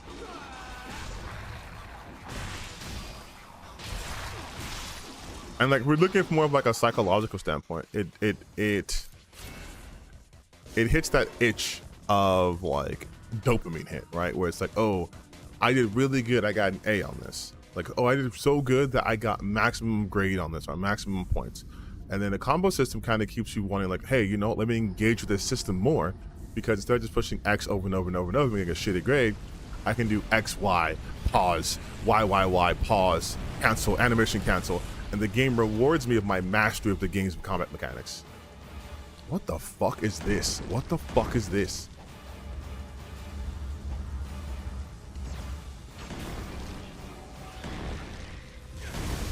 Oh,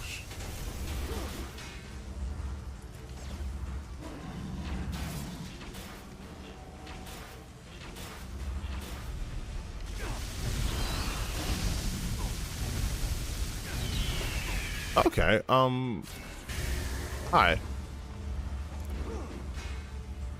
How do I fucking...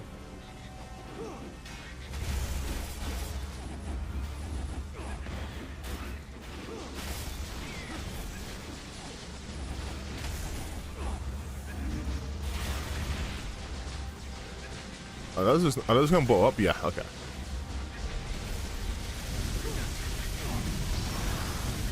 I don't understand this. I don't understand this boss at fucking all. Let me just shoot you.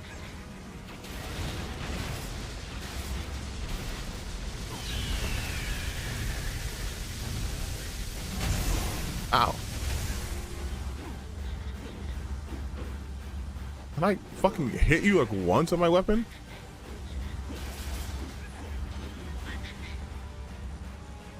I'm not change weapons. Dragon sword.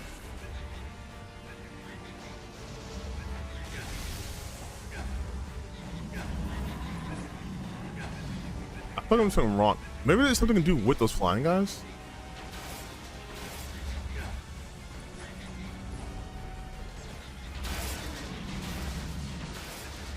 Maybe if I knock them off on top of her, they blow her up or some shit.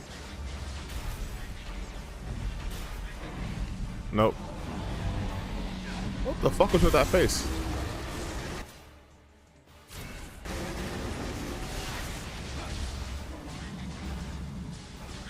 Hold on. Okay.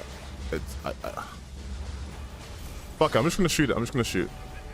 That's the only consistent damage I've been doing.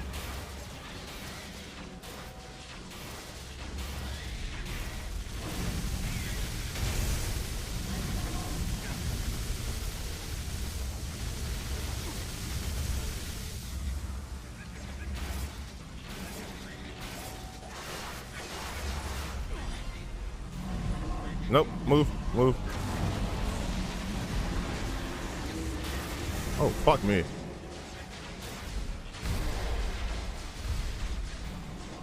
Go.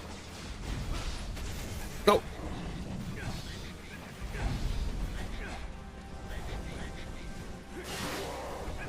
There we go. This was the easiest boss in this whole game. I just saw your Melanie Mac video. Do you think she made some good points? No. How's my Friday night? Pretty good. I worked until like 10 and I came home. But no, I don't think she made good points, and I'm gonna explain why. Because in the video I said she's making the same points that the quote unquote woke side made, right? So it's not her points. But the reason why I say it's not good also is because she's being hypocritical. And she's being hypocritical and she knows this. Because the very same arguments that she's making against the first Descendant is the exact arguments people were making against Stellar Blade, not in the fact that the game shouldn't exist or is wrong and bad, but the fact that it was very obviously created with the intent of sexualizing the character for the sake of sexualizing the character.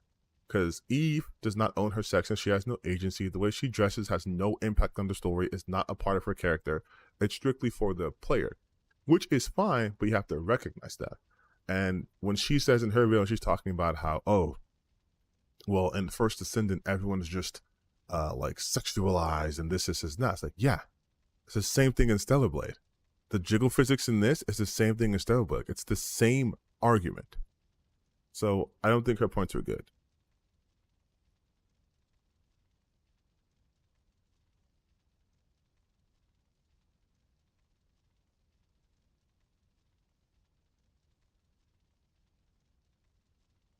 So like, that is my take on her.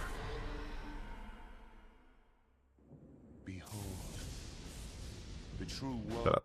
Like, it's a contradiction. And it's a contradiction born out of bigotry because she hates gay people suddenly. So she's like, you guys were on my side when I was anti-gay, but now I'm anti-perversion. It's you don't want me? It's like, yeah, dude, they were never on your side. You guys just hated the same things. They'll let you be racist and sexist and all that shit, but the minute you try to take away their gooning, nah, they're not on your side. They absolutely will disagree with you. Because they actually don't have any convictions. So, but this cover design is flawed and sort of shallow again if you're just taking the kind of... No, I hear you, right, man. I'm gonna check it out. But I also, like... I could tell you why Stellar Blade's combat's shallow. It's trying to ape Nier Automata. But the parry system doesn't feel that good. One thing about character action games is all about, there's two things. Character action, so character and action. The feel of the action and the character performing those actions. So when you have a character like Eve from Stellar Blade, who's less of a character, more of an avatar, combat is always going to feel a little bit off because there's a lack of resonation between the character and their actions.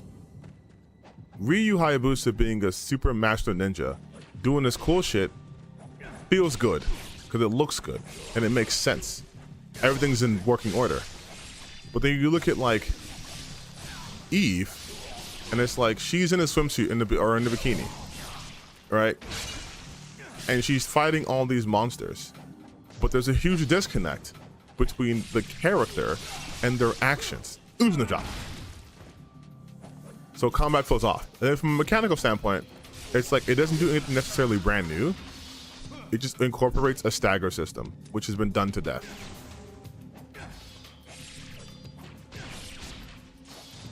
So from like an identity standpoint, in both the character and the game design, it doesn't really have its own identity, which is why I think it leans heavily into the fact that Eve has jiggle physics on her.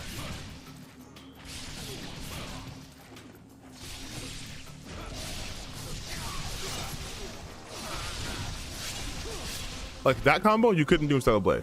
This is pretty much part of the identity of Ninja Gaiden. Quick, fast, almost like precise movements, dismemberment, bloody. You look at Devil May Cry, all about air combos and juggling. Devil May Cry is some of the best air juggling you'll get in a character action game. Bayonetta, spectacle. Spectacle above all. Spectacle, and I would say responsiveness, right? That's just what it's known for. But then you look at Stellar Blade and it's like, it doesn't do any of those things really well. So it's kind of middle of the road in that. And so it leans heavily in fact that, yeah, but look at Eve's titties when it happens and look where the camera goes and all that stuff too. Like, don't you like it?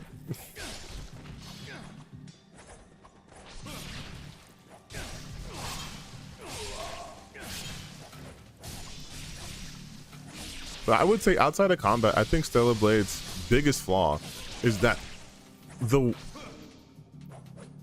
characters are boring. The characters are boring, and it makes the world seem less interesting. But they have some cool set pieces, but the characters don't even look like they belong in the game. I need to get some water. They don't look like they belong in the game. I'll explain what I mean when I come back.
Okay, I'm back. People would have been a lot more hard on the shoes, man. Oh yeah. I didn't buy Stellar Blade because of how political it was. People weren't even talking about their gameplay and they were just her ass. So full disclosure. I've yet to play Stellar Blade. I don't have PS5. But I've always said when it comes on PC, I'll play it. But I have no rush to play Stellar Blade because Stellar Blade doesn't present anything new.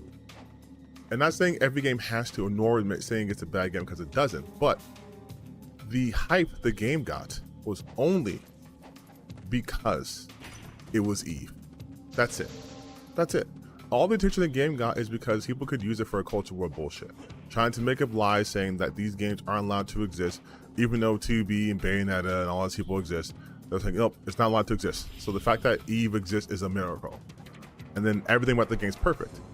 But as we all saw, all of the gameplay online was not gameplay. It was people going up and down ladders. It was people going like, oh my god, look at the naked suit she looks like she's nearly naked in here, and oh look, and it's like, bro, like, how is the gameplay? Like, if there's one game type that has gameplay as a must, as terms of being more important than anything else, it is a character action game.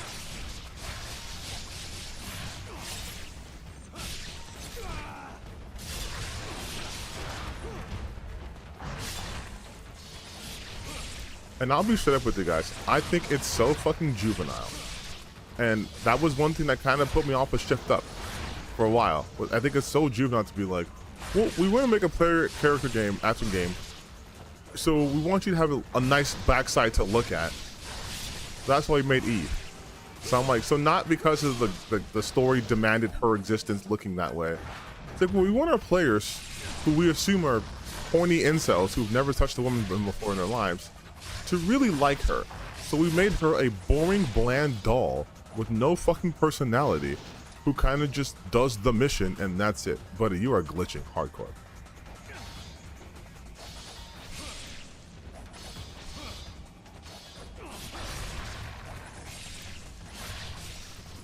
I am playing Ninja Gaiden. I have no intentions of jerking off to Ryu Hayabusa. But the game is fun for me. I like the action, I like the combat. Another glitching guy. I like the action and combat, so I'm engaged in it. Ryu could be an ogre, I wouldn't give a shit. It's weird to be like, I'm only can play a game when I can jerk off to it. Like, it's dumb. Because you're also then insinuating that, well, are you jerking off to Ryu? Are you jerking off to, like, Nathan Drake? Are you jerking off to Master Chief? No. Oh, because you can play those games because you respect men as entities. The women have to be sex dolls. And this isn't me getting on my high horse, but that's how they presented it. And so Eve, unfortunately, got caught in the crossfire.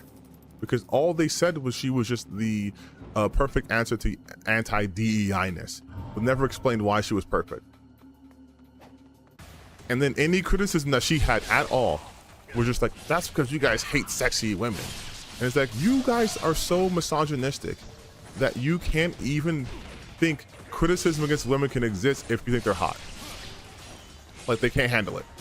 I'm like, that's insane.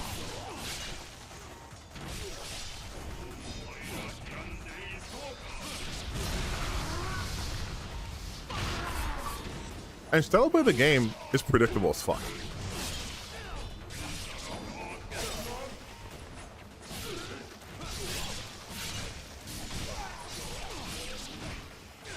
No, stop it. Stop.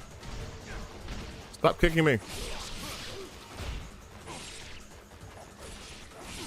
You ain't fucking me up. Oh no, I know there's chat going on. I'm gonna kill those guys real quick and I'll look at the chat. Using a drop.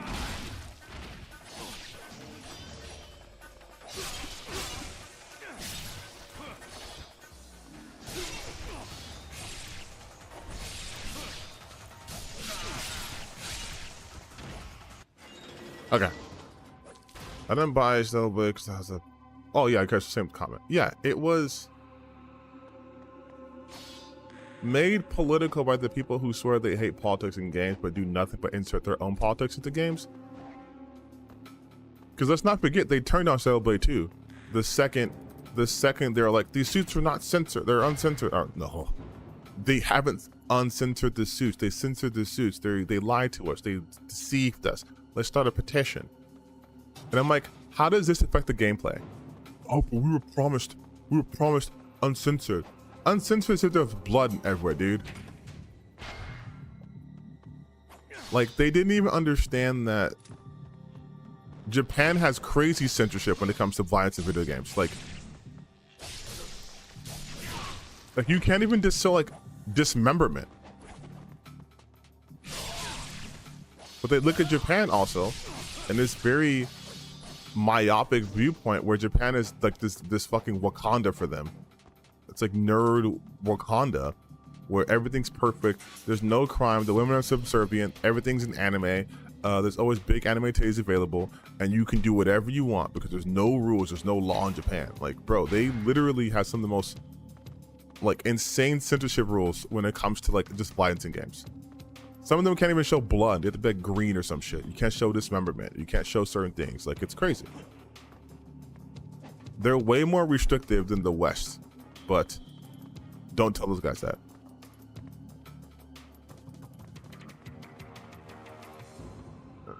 But Melanie Mac getting mad over some versus at my move the Christian conservative. Dude, all right. So this is a shameless self-plug here. But if you haven't seen my video on why the right dominates gaming discourse, I suggest you watch that because I go over this in detail. But this is conservative Christians. Like this is an extension of that, because of Gamergate, because of the radicalization of gamers to be utilized in the culture war on the behalf of conservatives. We have to deal with this shit all the time. Like, it's the same talking points they make.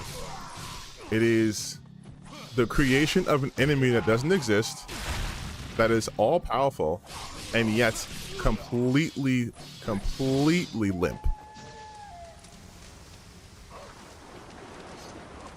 It's why they claim victory every time a studio. What the fuck? Are these wolves blowing me up?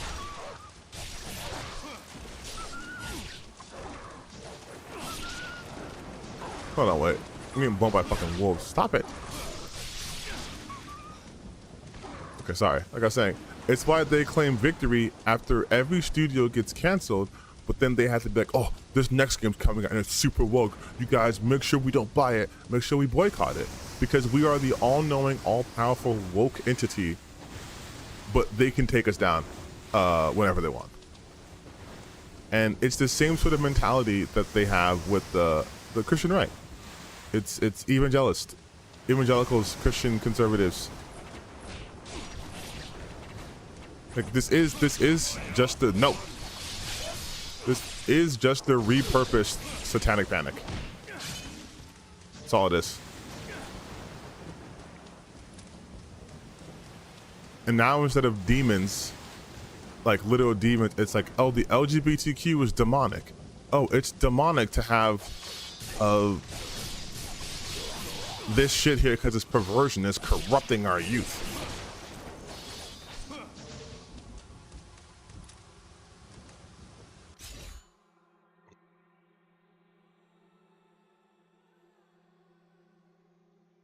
Well, yeah, I'm telling you, it is the playbook that they have. It's, if there is a level of diversity in anything, that's the same as the death of another thing.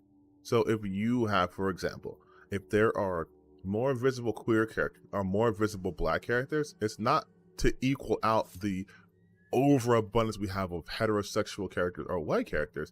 It is to suppress the heterosexual white characters. It is replacement. It's not addition, it's replacing. That's their mentality for everything. So when they see a queer character, they took away a straight character. They made this character gay. They see a black character, or they blackwash this character. It was supposed to be white. That's their default. And because they have them conditioned that way, everything is an attack. Everything's an attack. Eve, even though there are thousands of characters, Eve, you have Nina, you have Tifa, you have fucking Bayonetta, you have characters in this game that look that way. It's because now Lara Croft doesn't have giant polygonal titties that it is a crime against nature. It is them trying to make women ugly and make them woke. It's the fact that the lead in Intergalactic is bald. They're trying to make like a man because we can't have feminine women. Even though Naughty Dog also made the Uncharted series, which gives you, very hot, very attractive women in the most traditional sense. It's like, no, that doesn't count anymore because you added a bald woman now. So that deletes the other stuff.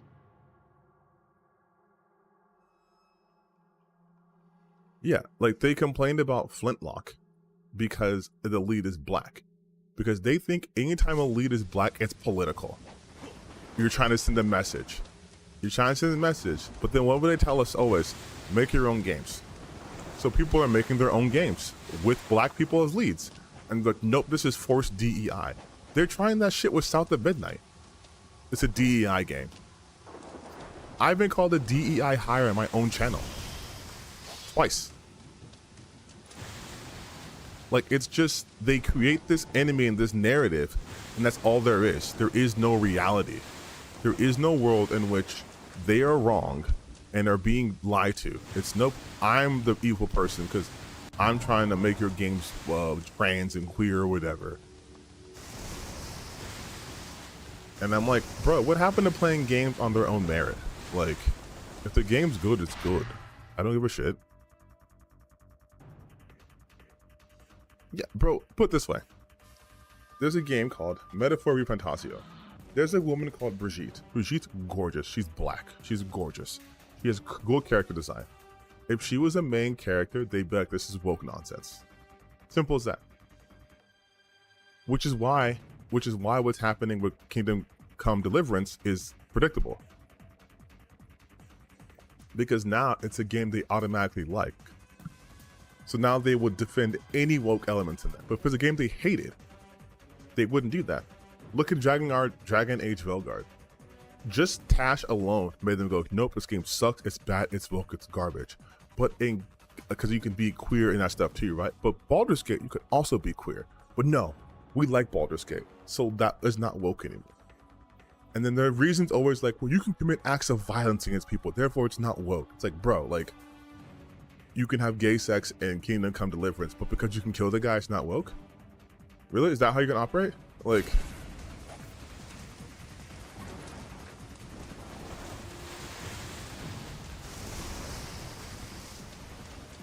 I did not read this at fucking all.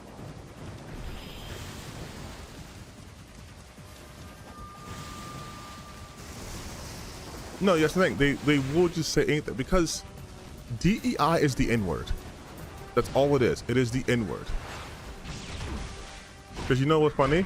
They never use DEI for non-black characters. Not once. And anytime they need to make up a AI representation of a character to be like, this is going to be the next Halo. This is going to be the next Gears of War. It's always a fat, trans, disabled black woman. Always. Always, always, always, always, always, always, always. Because no matter what they want, no matter what they say, they have a deep hatred of black people. And they pretend that they don't. They will bring up CJ from Grand Theft Auto, a game that came out over 20 years ago. But they won't bring up like Franklin because CJ was a gang member and they are happy with black people being in roles they think we deserve. Gang member, drug dealer, what have you, right? Thug number one. But if we are like a fantasy leader, if we are in like Dragon Age, oh, it's being too political, it's woke. If we are in Rings of Power, too political, it's woke. Oh, if we are the lead in any sort of sci-fi, oh, they're just shoving their agenda down their throats. But white people get to exist without any sort of definition. They don't need to define why they're there. There could be a white guy in this game right now, and they'd be like, yeah, it's cool. Neo, having it be, what's his name, William? A white guy in Japan killing Japanese people and monsters? Totally fine, no problem. Yasuke, killing people in Japan? Well, Yasuke wasn't real, but yes, he was. No, he wasn't real because he's a black samurai and black people weren't allowed to be in Japan, and black people couldn't have been treated well at any point in history outside of after slavery ended. So therefore, Yasuke is just a DEI hire because of George Floyd, the one black person that they know, and the one black person they think we all worship for some goddamn reason. Like it's uniquely anti-black racism that they exhibit all the time. It is uniquely black. Because you know what's hilarious? Ghost of Tsushima was made by a studio in the West, made by Sucker Punch.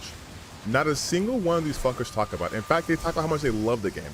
Bunch of white people making it. They love the game. No cultural appropriation, no nothing. Ubisoft does Assassin's Creed with a black person. Why do you have black people killing Japanese people? Ubisoft, you're a French company. Why are you talking about Japan? Why are you disrespecting the nation of Japan? Like, but nothing from Sucker Punch. But now they hate Sucker Punch because of Ghost of Yotei, a game that hasn't come out yet. Because why? It's a woman.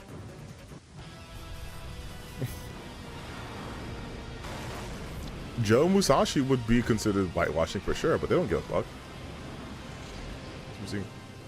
Things for engage. Oh, dude, I don't outright dismiss anything that's just completely fucking stupid. Ah.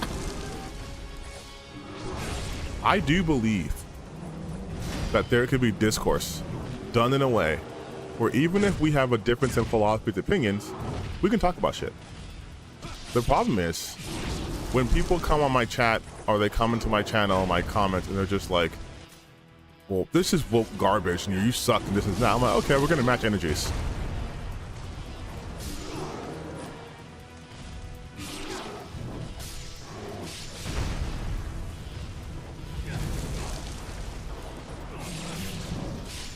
But if you're not like a dickhead, oh, I just died. But if you're not like a dickhead, then yeah, I'll engage with you. I don't care. It's, what's the harm in that?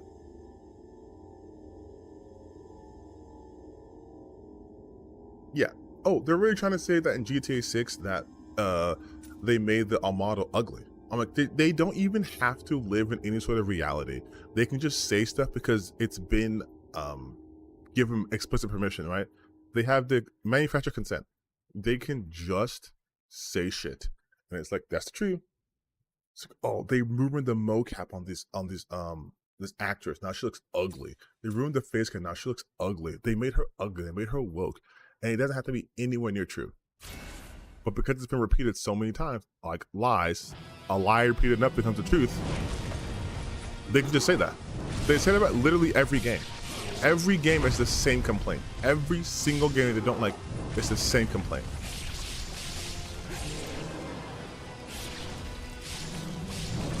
And like the tribalists that they are, it's rules for thee, not for me. Because you can't look at any footage, well, there's not much, any footage of Ember and be like, yeah, this game looks good and it's gonna save gaming from the nasty wokes who make everything ugly. When you look at Ember's character design.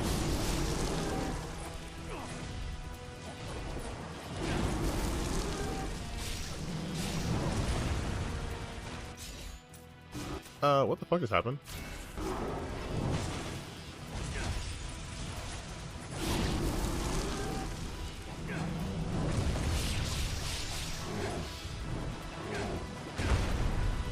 Man, his hitbox is crazy.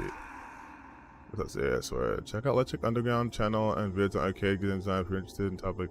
Hey, I understand. I want to check. I understand, but I am streaming right now. So I'm not gonna do it on stream.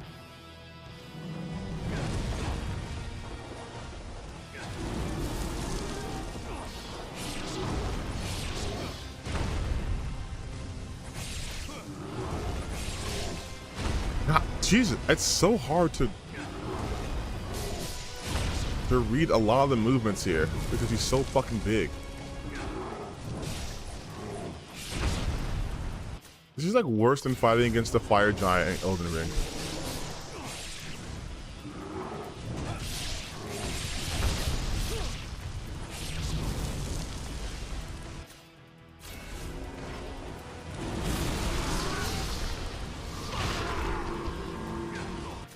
Let me get the, there we go. What the fuck? Jesus.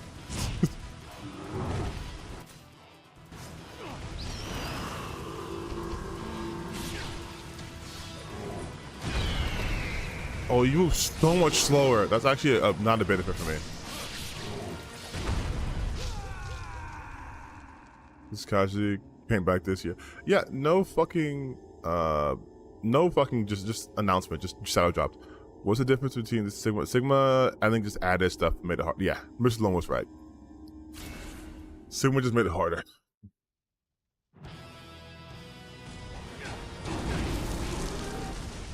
Damn. I will say, I am playing this on hard mode.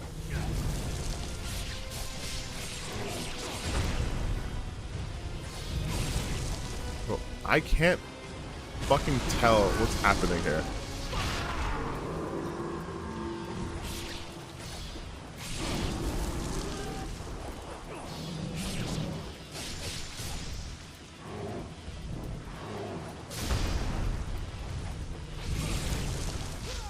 I can't. I feel like I could beat this guy pretty easily, but I literally can't fucking see half his moves. Like, I visually cannot read it.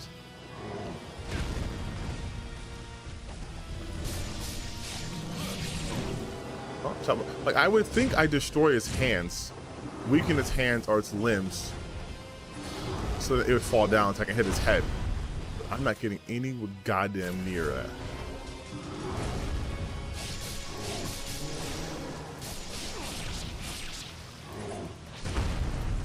And I can't really target any specific limb, because the game kind of just does what it wants to do.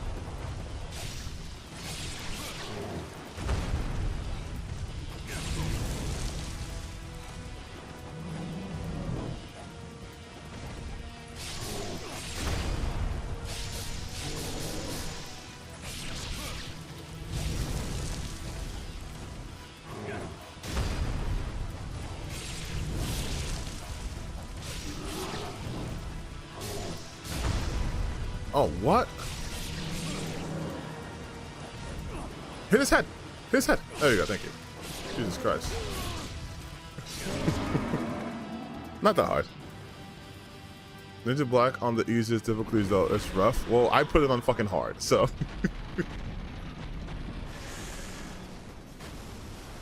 Ooh, that didn't look good. What the fuck? That better be an ally. Okay, good. It's a hawk girl, it's an ally.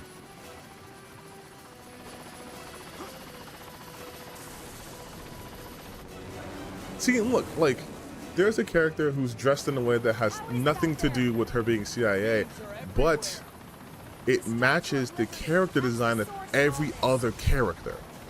Whereas in, like, Stellar Blade, they look like 3 different games combined into one. The Nativo look like Resident Evil characters. Adam and Eve look like they're out of like a fucking dating sim, and then you have the small girl who looks like she's from an anime. There's no internal consistency.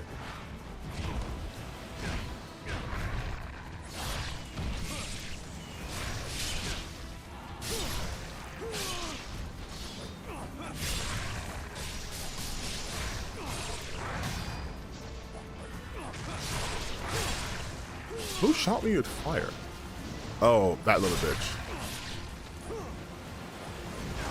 Can I Uzuna drop your big ass? Let's see.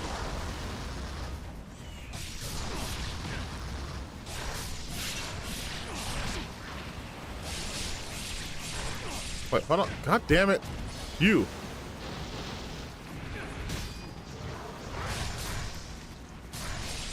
No.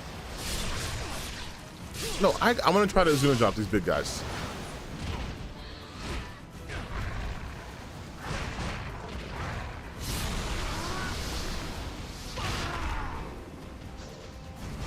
Ow. I have anything to heal with. I have no healing. I do. Come on, you little bitch.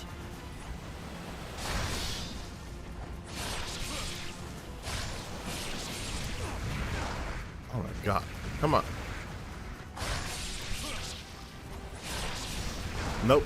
Can't do it. They're too big.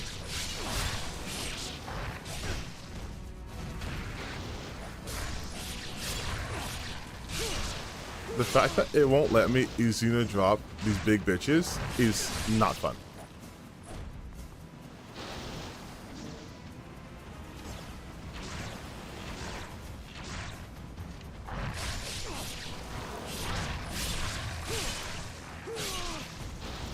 Would you believe me if I told you he looks better drawn than in 3D? No, yeah, she looks better drawn. Yeah, Lily looks like a Kingdom Hearts character. And I'm like, this doesn't make sense. There is no cohesion in the character design. Like, you can have big, busty characters. I truly don't care. I'm clearly playing this game that has that. But I'm a big slut for, like, consistency. The Great Ninja Exhibit. That's me.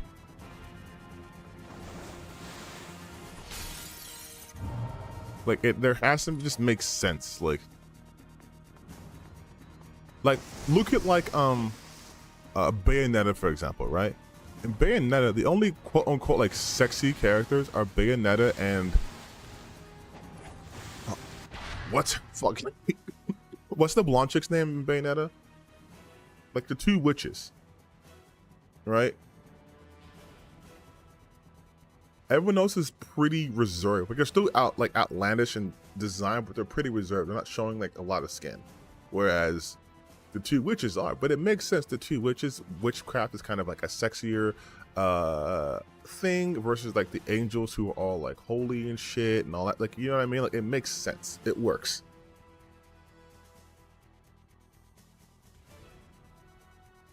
Do you think the Infamous games would have been counted at the camera today? No, I think the Jean, thank you, Jean. I think if the Infamous games came out today, they would do fucking gangbusters. That's what Sucker Punch should let someone else remaster it. Let Bluepoint do it since they canceled their other remaster.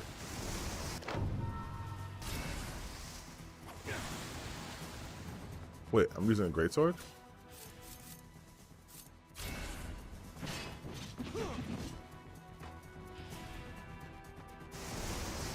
Like, no, Infamous would be, why would it be canceled? Infamous fucking slapped.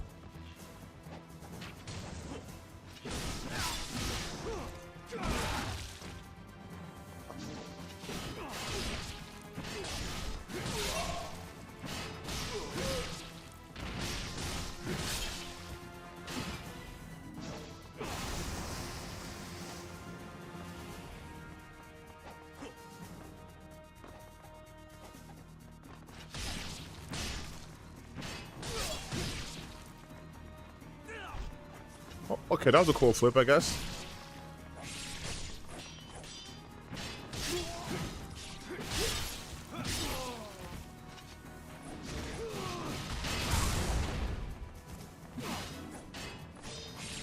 Oh.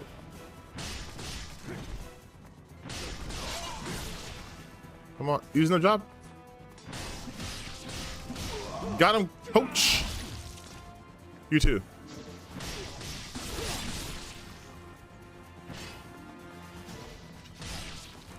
Ah, come on.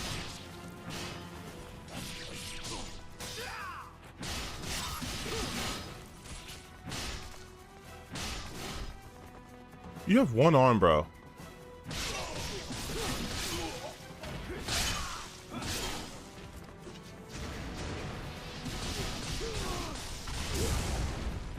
Ooh, hot. That's a sexy move.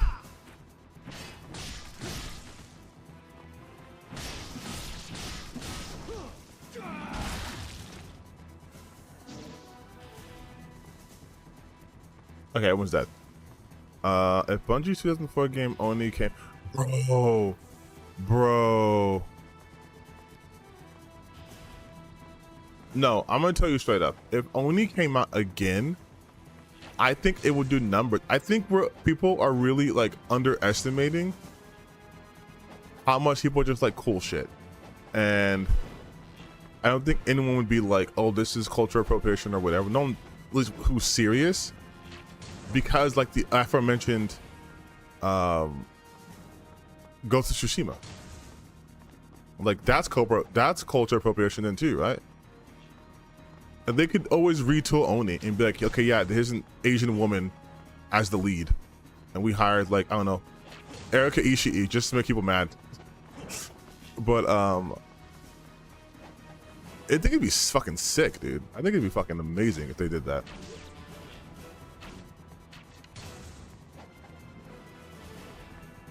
Although I think they would have to change the combat system because the omnidirectional thing was like, not like a limitation, but it definitely would be better implemented now.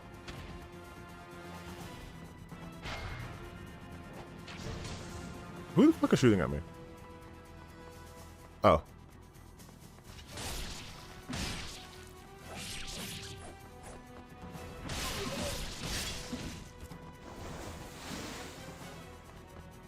There's so many games from the PS3, PS2, PS3 era that I think should come back.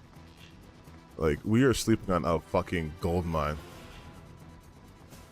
Like, now I'm picking myself because the number only existed and will never come back because Bungie doesn't make games like that anymore. Yeah, they should let that IP go somewhere else. But it's super fucking cool. Like, I would love it only to come back. Are you kidding? just like Fear Effect. I would love for Fear Effect to come back.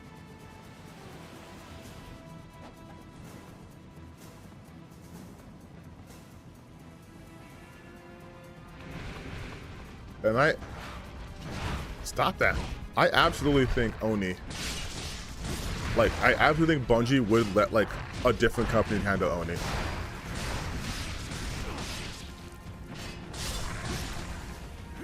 Whether because they're basically doing Marathon or maybe not, I don't know. Like Marathon might get canceled. Might end up being canceled. Oh, that's another thing I want to talk about. I'll probably make a video on this, but like people cheering for the cancellation of games in studios, I'm like, I don't think you like video games if that's your takeaway. If you hear that like a game that's been in development for like 6 years is canceled, that's bad. And I feel like sometimes when I make certain videos, I'm like, I shouldn't have to make this video because it should be understood why canceling games consistently is bad for gaming.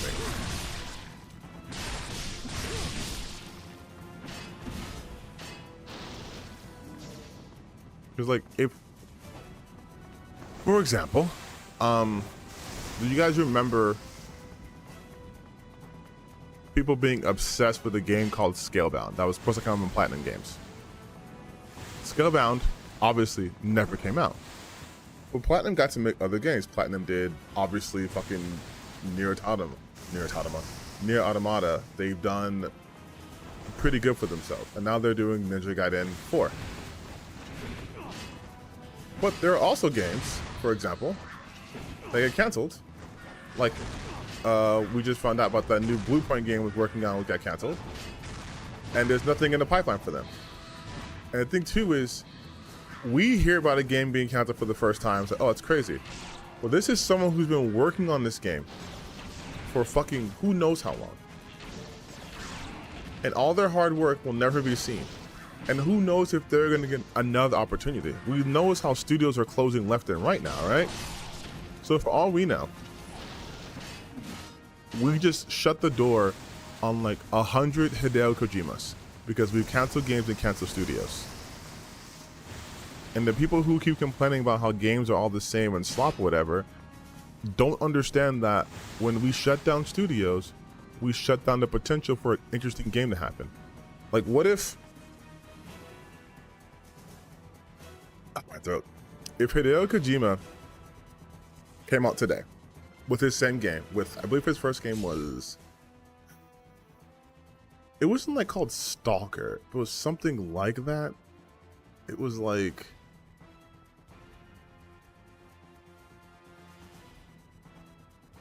isn't it like Stalker?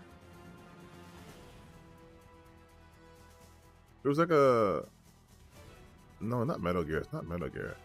It was,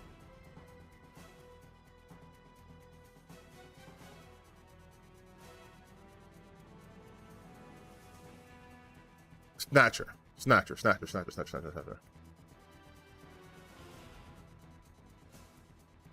Yeah, it was Snatcher. And let's say that game came out today. Same game came out, but maybe more updated with graphics, whatever. And it didn't do amazing. There is no more Hideo Kojima. There is no Metal Gear. There's no Death Stranding. There's nothing like that because that first game didn't sell too well, even though I know it did in real life. That's the reality we live in now. There could be people. If you guys know a developer called Strange Scaffold, they put out I Am Your Beast. They also did El Paso Nowhere or Somewhere. They put out a bunch of interesting, cool games. They did Clickhold. And they don't get to make the cool shit if their first games failed and no one gave opportunity, right? The problem with the game industry now is we are more interested, like I said earlier, in the treating games as a product rather than an art. So people aren't allowed to grow. Your first game's got to be a banger, and in order to get investors, it has to hit the investor sweet spot. It's got to be a game they can monetize forever. It's got to be Concord, even though Concord failed. It's got to be Suicide Squad, Kill Justice League, even though it's a game from Rocksteady who had a pretty good pedigree. It has to be a game where they're like, okay, our investors can make infinite money on this. Okay, we'll give you $80 billion, but now you have to make $60 trillion. If we don't make that, it's a flop, and we'll still make our money, but now we're gonna cancel your studio. No pressure.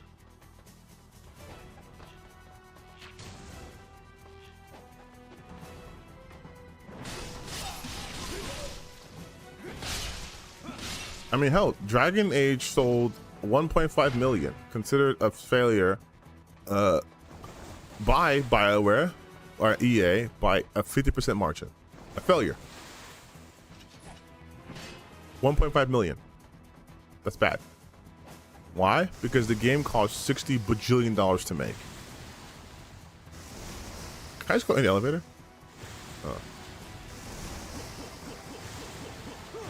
And also, thank you for watching my real Game Worth video. I suffered, so no one else had to suffer.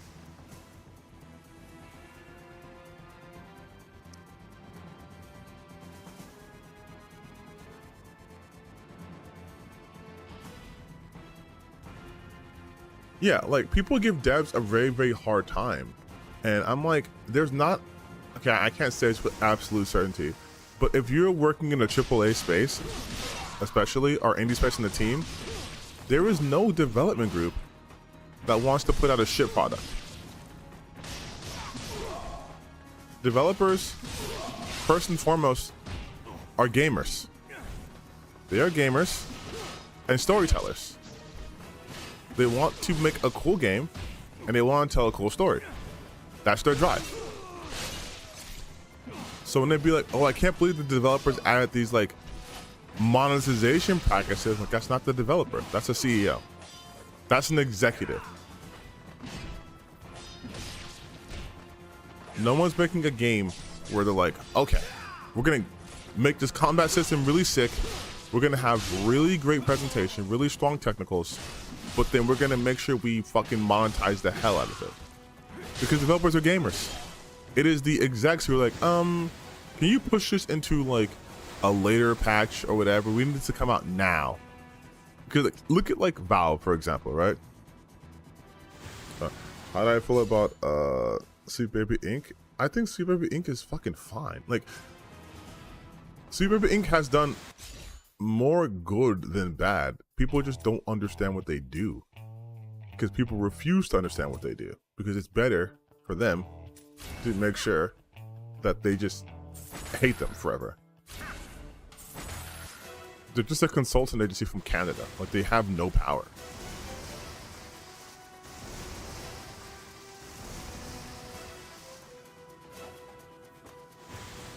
Wait, what the fuck? Oh, nice. But the way I look at it, it's I'm not gonna be like I broke the story on CWB because obviously didn't, but like I think I was one of the first like YouTube channels to actually talk about it and had to get ahead of the whole Gamergate thing, which obviously failed. But in that, I'm just like, dude, they just are consultants. It's no different than what movies do when they hire like if they're doing like a sci-fi movie and they hire like a physicist to help with the science. Like, if the movie was bad, would I blame the fucking on-set physicist for the movie? No. I might criticize their, like, hey, that's not how the science works, but... The repugnant stench of the dragon lineage. The final lament of an ancient creature. That's death you smell. You humans have the lifespan of flies.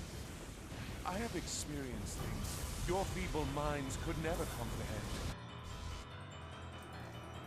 Holy shit, is this Renalia? Are we fucking in Elden Ring?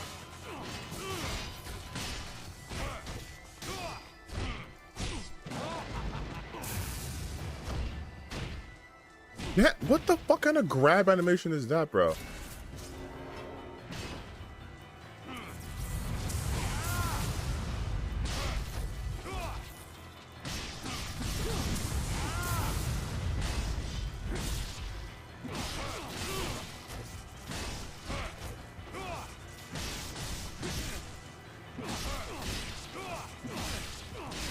Hold on, let me fuck this guy up real quick. and I'll get back to the chat.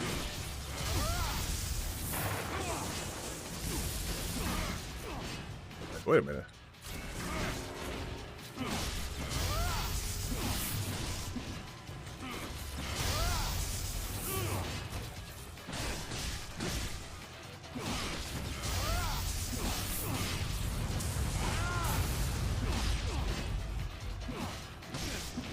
Okay, he's gotta be multi-stage. You bitch.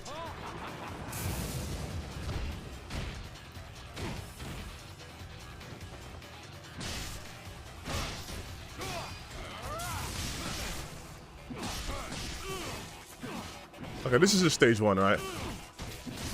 That's just stage 1. There's no way he lost. This is stage 1. It's multi-stage. That was too easy. Such is the fragility of evil. Ryu Hayabusa, you will pay. He's gonna transform, right? There's no way he's that easy. There's no way he's that easy. Oh. Shit. Alright, I also like the main spin-offs to the bigger adventures either. Gaba, 2 combat. I don't think the anti-level movements and how much work goes into it. No, they don't. And you want let you know why they don't know. The bullshit happened with Alana right now. If you guys don't know, Alana, first off, hey, I fucking worked that boss easy. First shot, good job me on hard mode. See, Path of Warrior hard. We can do one more level.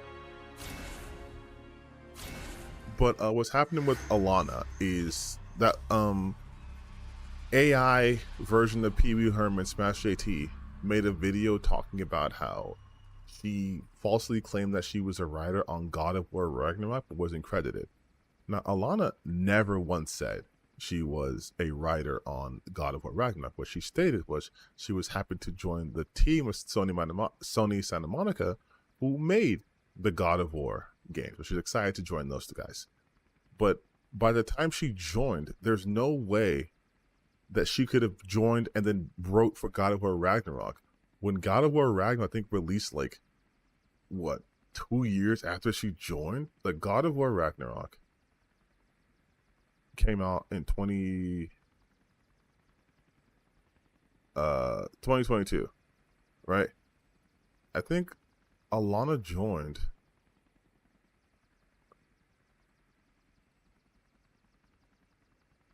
I don't know when she joined. I know she officially announced it. Yeah, in 2020. Games, you wouldn't start... The game came out in 2022. They wouldn't have started production on that game. Like, it just, the timing doesn't work out. You mean she came into there in 2020, and then within 2 years, the game's fully out? No. That's not how it works. What most likely makes sense is the game she's working on or had worked on was an unannounced game that Cory Barlog had been working on for years, because that's how development works. You have to first and foremost pitch the idea. Unless you own the studio, you can kind of just do it. Then you have to assemble a team. Then you have to do pre-production. You do character work. You make you do all that stuff before you start writing the full narrative of the game. Because you have to plot out the narrative first. You have different people do different parts of writing. Like, if she's writing it from a narrative standpoint, then she's doing like the overarching stuff. But there's actually people who do the dialogue, who do, who are you? Oh no, they trans me.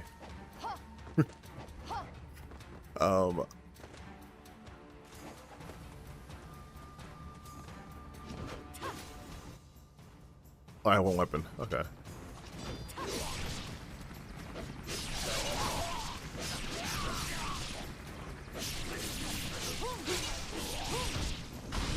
Oh, she can do it using the job, so she's probably part of the clan. I probably shouldn't have skipped that fucking cutscene, to be honest.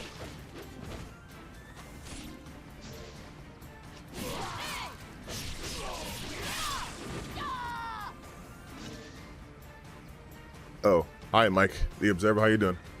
But yeah, like, they don't know how game design fucking works. They don't know how long it takes to make a game. But they simply don't. So they're like, oh, she wasn't credited, she's a liar, she's this. It's not like she left the studio after 4 years. she fuck. And she left for pretty serious reasons. And so like they're like, oh well, she wasn't credited. I'm like, bro, like, she could be coming for a game that comes out 3 years from now. Like, you don't fucking know how games work. But that kind of dovetails into the Sweet Baby Inc. thing. These people don't know how games work at fucking all. Like, I'm surprised they can press the buttons. But because they don't know how it works, everything is a conspiracy theory. But when you're dumb as hell, everything's a conspiracy theory. Like, how did they get this character into my computer and how am I controlling it with the buttons I press? Like, you don't know how controllers work. So it's a magical box to you. Once you know how it works, just like, oh, okay. I see how the sausages got made.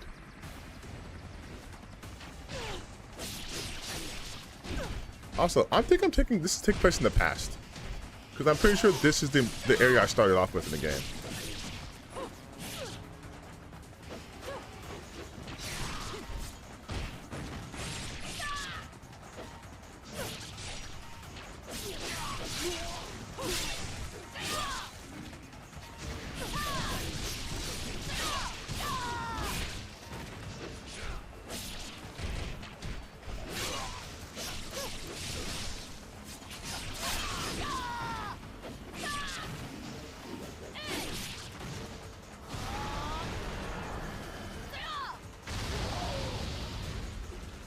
You like that? Yeah, enough? Okay. Oh shit. This game fucking rules. It rips. Here's the thing about GTA 6. GTA 6, they could make it $100 and people would pay it. But no other studio could do that.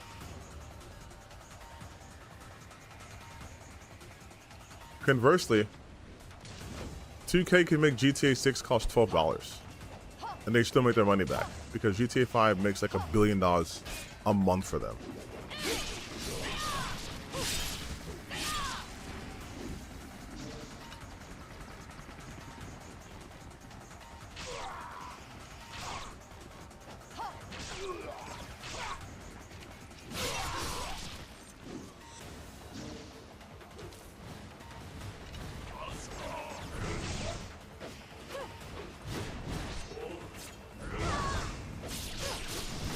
Man, these motherfuckers are not stopping.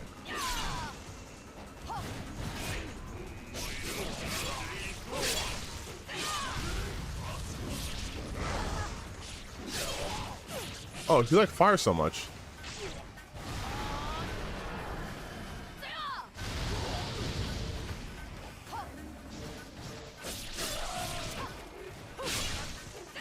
Wait, let's do an oozing the job. Nope. Nope, that wasn't it. Oh, that was it. God damn, one more X, one more spike. Okay. All they complain they do, why not just make your own gaming company? Yeah, because they can't do it. Look at fucking Grumps. Oh shit. A Tengu? Black Spider Tengu? Yo, they can't be getting monsters on their squad. That's not fair.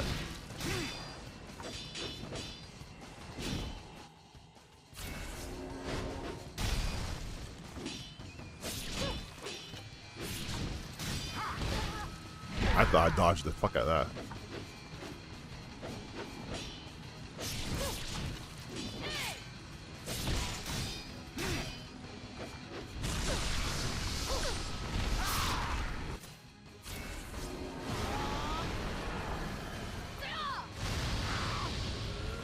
Oh, okay, that should drop. What? He dropped me. Hold on.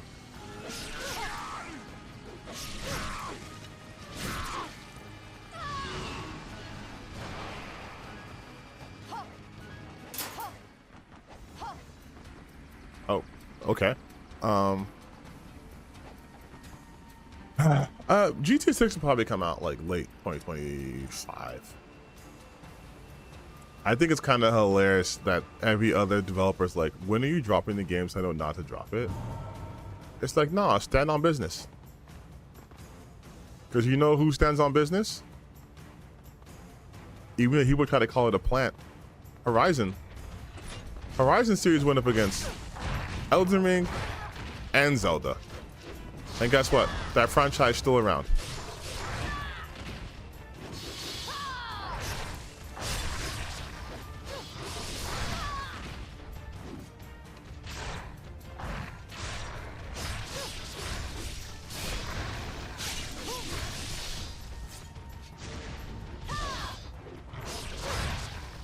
Imagine being a series like Horizon though. Like, think about it. They were like brand new series, brand new IP. The first time the game comes out, Breath of the Wild releases. That should have killed the game. Didn't. They said, okay, here comes our sequel. What's coming out? Elden Ring. All right, no big deal, no big deal, no big deal. We have our new DLC coming out. What's coming out? Elden Ring DLC.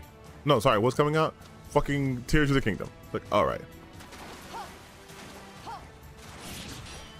Like, that series should be dead and buried. But it stands on business.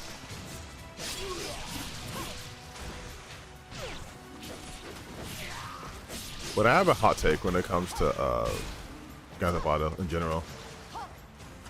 Okay, the problem is that budget, of course, investors won't money.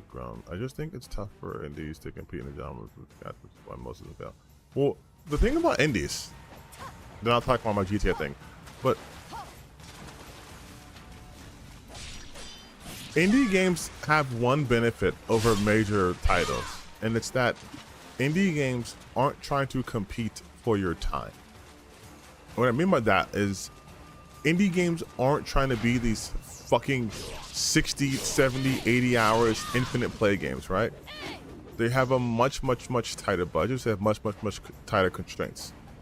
So the benefit of playing an indie game is you know it's going to be done within relatively a short time, like maybe like 10 hours ish, and if we're really pushing like 20 hours, because even like a game like Liza P, right? Not necessarily an indie game, but it's not a really long game. You play it for a long time because you die a lot, but like the game itself isn't that long. But like a true indie game, if you're playing like smaller budget titles like Blasphemous, like Fury, like Hades, right? Smaller title games, not AAA games, don't last that long.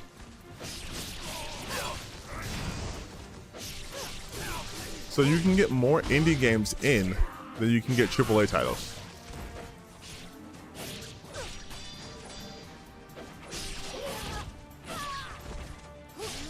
And that's why indie games have the luxury of being able to be way more experimental, because there's a less risk involved in that, because they're not necessarily trying to make a game for 80 billion fucking dollars. So you can do click holding, you can do I'm Your Beast, you can do El Paso, Texas. You can make those kinds of games. Because you only have to sell, like, let's say, like, even though I have no idea the numbers, instead of having to sell 100 million copies, you only have to sell 10,000 to break even. You know, so okay. Everything over that's gravy. But these big AAA games that take years to make and cost more than some countries' GDPs have to make money immediately, which puts way more pressure on it, which means most AAA games look and play AAA. You know what I mean?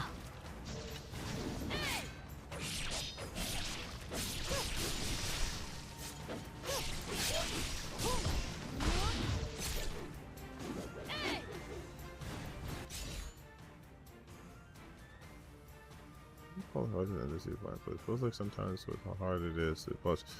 Well, I think also too, the thing about Horizon is that it makes enough money, and Horizon, even though it looks really good, doesn't cost as much as like Call of Duty does to make, right?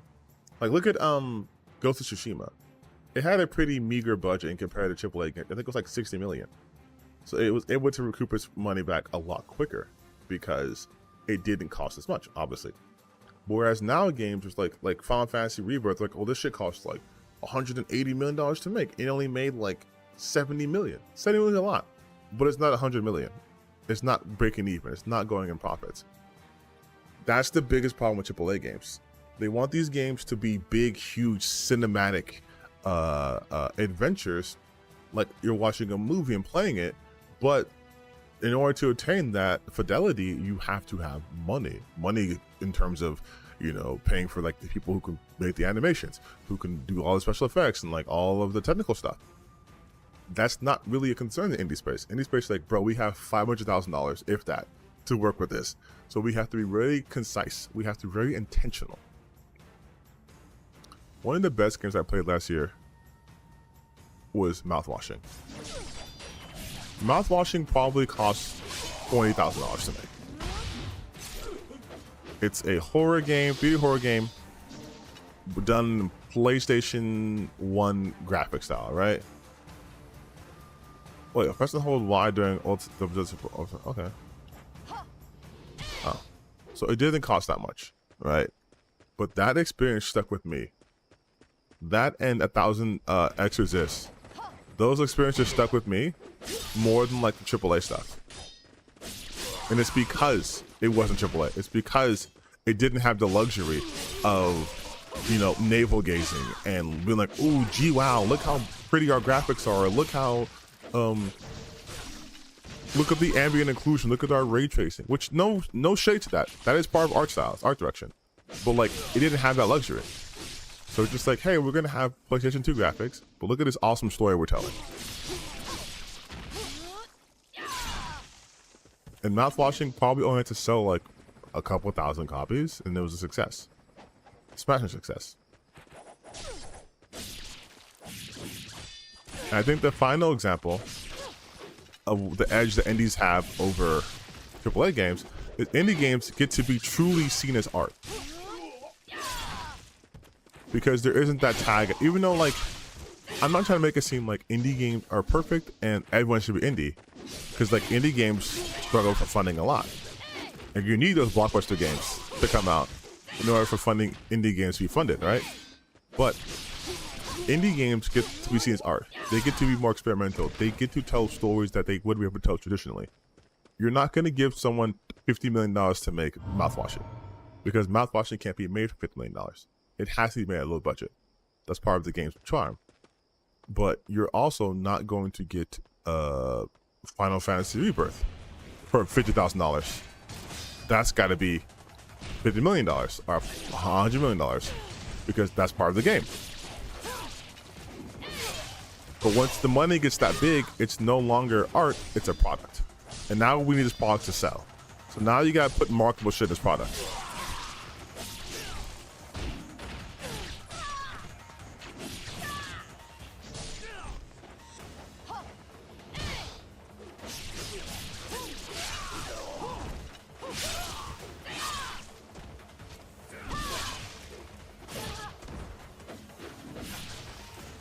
It's just that guy there. Nope. Get the fuck out of here, bitch.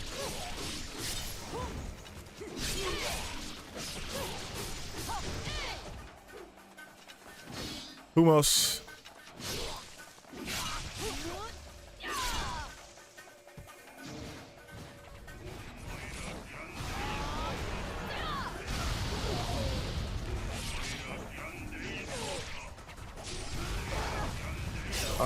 Alright, that's annoying.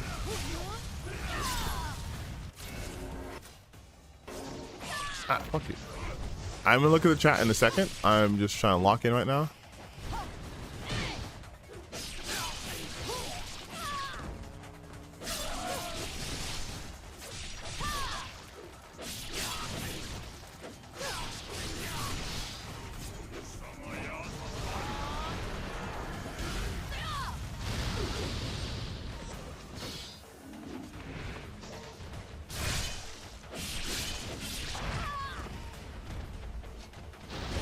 Oh my god.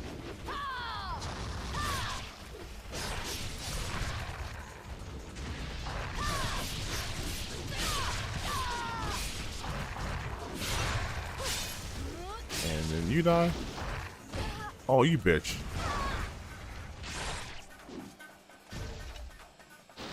that everyone? Okay, cool. The one game was, but then the game is nuts. But exactly. I think like, you know who does it really well? Who has the bounce on really well? It is Sega, which is rare to say, but RGG I Studios. expected the Dragon Ninja, but we've caught a shrine maiden instead. They're able to put out high quality games in a short period of time while also doing spin-offs and smaller games and having to be successful. This will cost you. Because Careful. ooh, Don't underestimate her. ooh, This may not be the prey we intended to catch. sorry for the cough. My throat's still kind of sore. Game for a good fight. I'm sorry. This is the most 2000 fucking music playing right now. Are you kidding me? Are you kidding right now?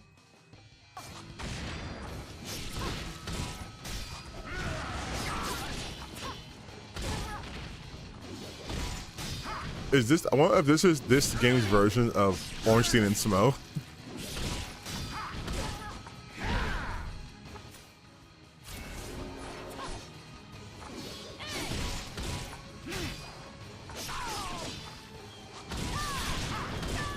Alright, bitch. Enough of that.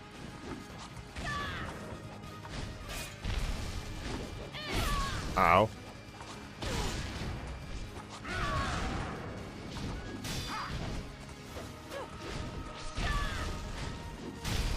Okay. That's annoying.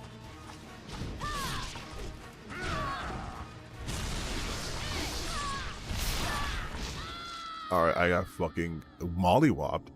Alright.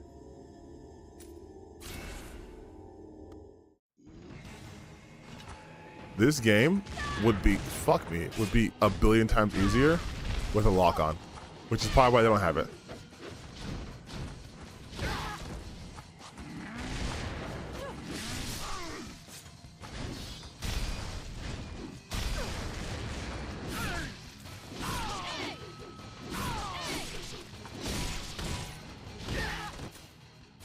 Okay. God damn it.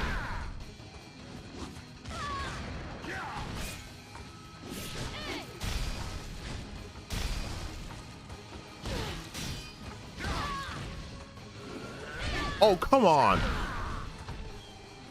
You can't keep both of them in view.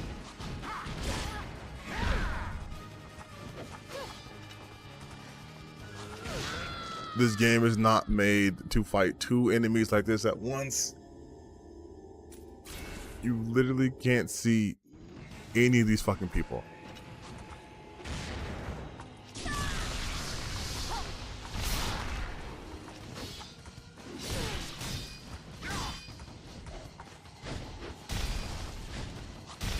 Like, see what I mean? Like, what the? How am I supposed to guard against both those attacks?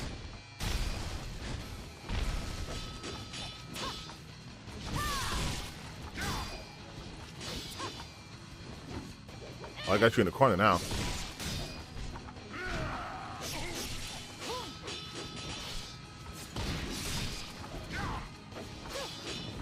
God, you can fucking block everything.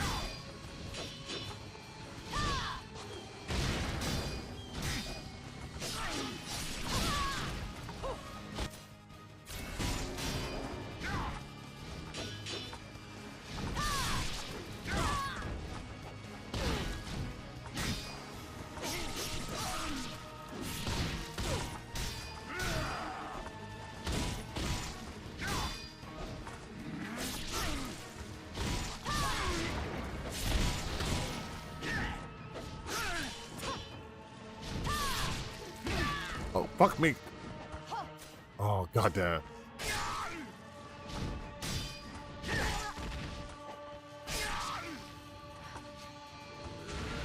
No!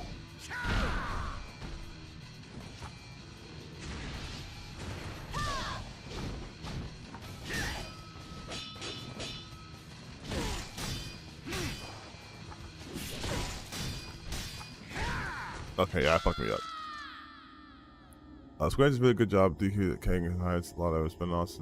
Yeah, I mean, but think about Square Enix, they have impossible standards. Like their standards, they're like they're the disappointed foreign parents. You know what I mean? Like there's no standard what you could reach that would appease them. I know I have foreign parents. Okay. There's way too much fucking RNG going on right now.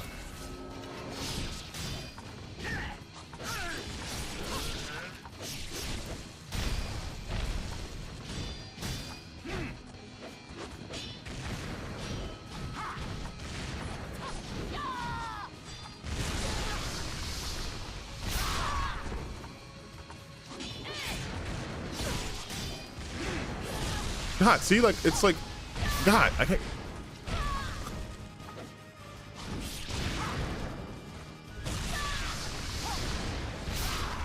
This feels like way too RNG, like, for real. Why do you keep pushing your bow and arrow?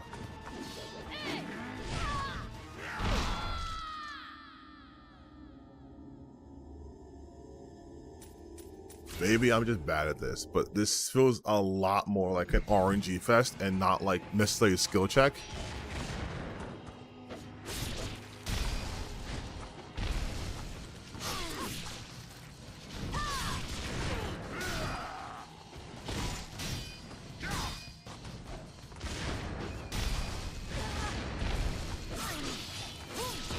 You can't even get a combo in.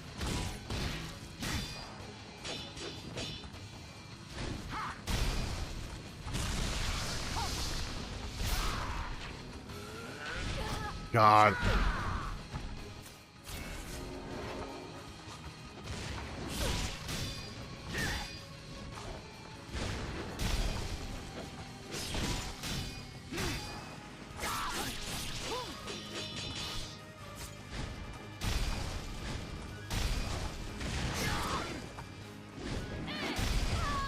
What? Ugh.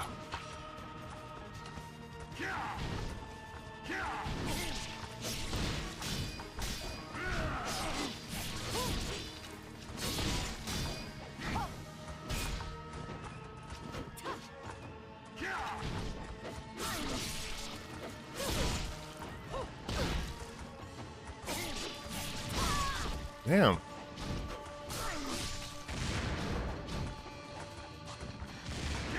I can't even see because the fucking smoke on that attack.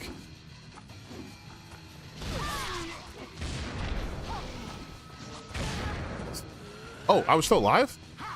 Nope, not anymore.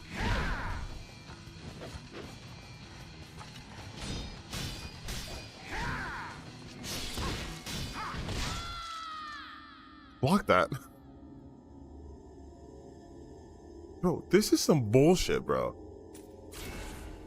Like, you're getting RNG hard. They can just attack whenever. There's no, like, patience.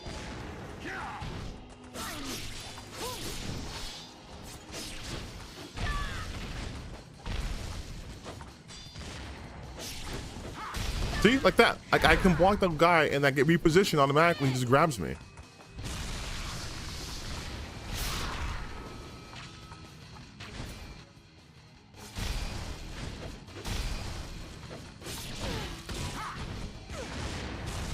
See, like, I'm getting fucked. I'm getting absolutely annihilated.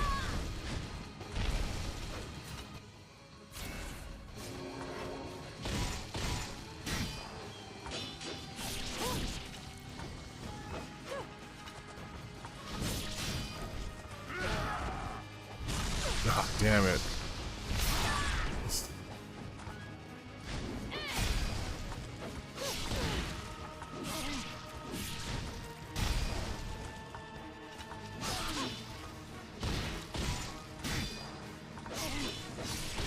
Bro, the block button fucking sucks. Like, I'm holding the block button and it doesn't do shit. I get hit once and then it blocks. I'm literally holding block. Like, I'm doing this and it's just like, nope. Nope, okay. I know I can block a grab.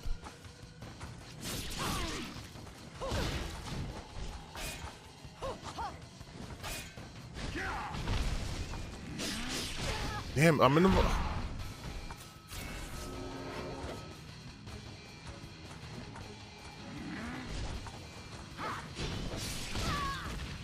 And there's no way you can dodge that doesn't dodge into the other character.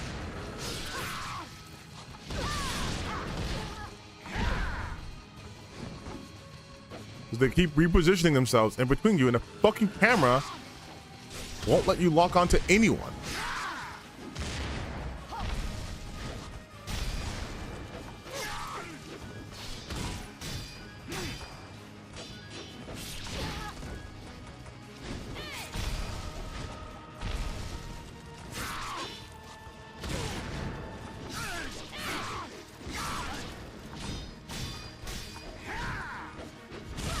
Oh, come on.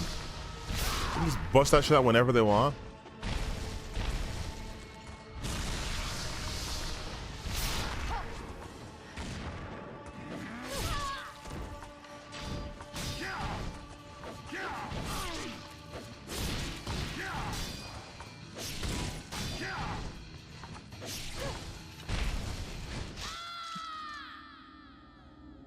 Oh my god, bro. Like, I know I'm sounding whiny right now, but come the fuck on, man.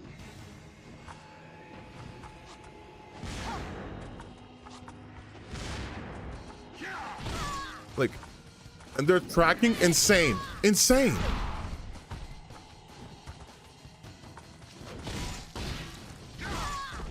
They won't even fucking block. They, God, come on.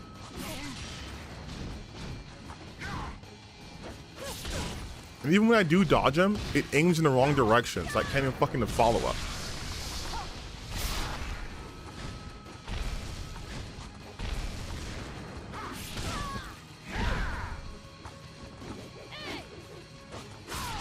Great, I'm getting blasted by fucking fire.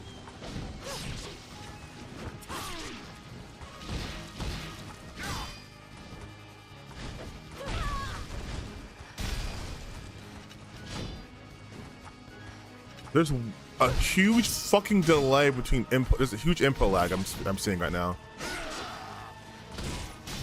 I'm blocking the first hit and it won't block it.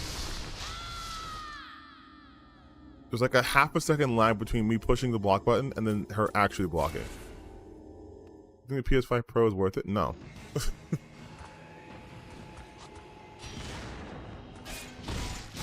Like, it won't block the whole combo. I don't understand. I'm blocking.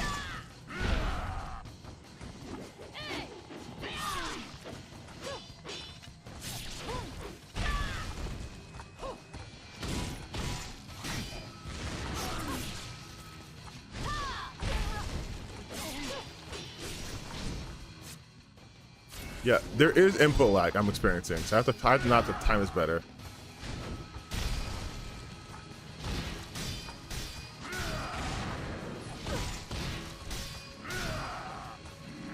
Come on, man.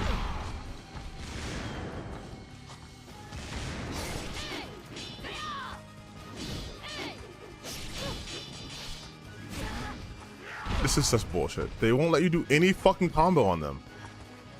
I get 2 hits and that's it.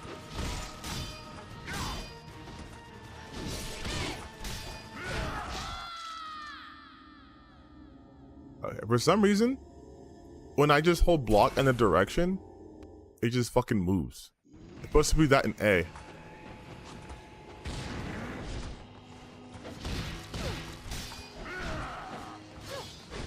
Oh my god. And I can't do a fucking follow because he throws fire at me from a mile away.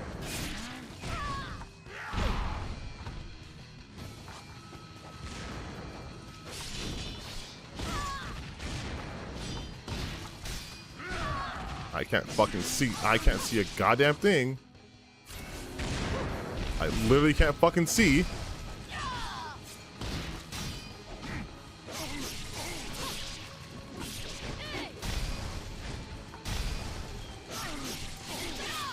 That might be the strategy though, just fucking keep him in here.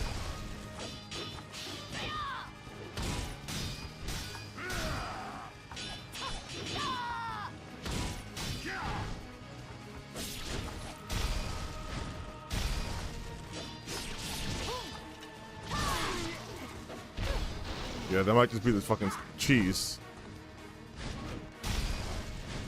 I can't see. What the fuck? Where am I? Come on.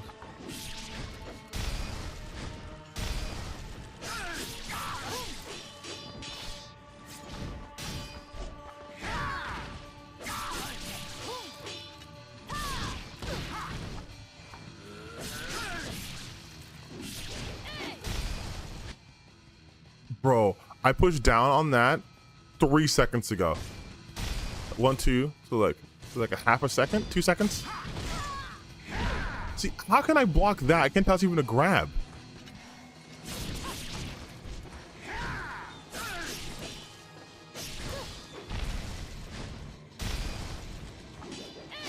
Okay, that's fucking bullshit, dude. That's fucking bullshit, dude. Oh my fucking god. Oh.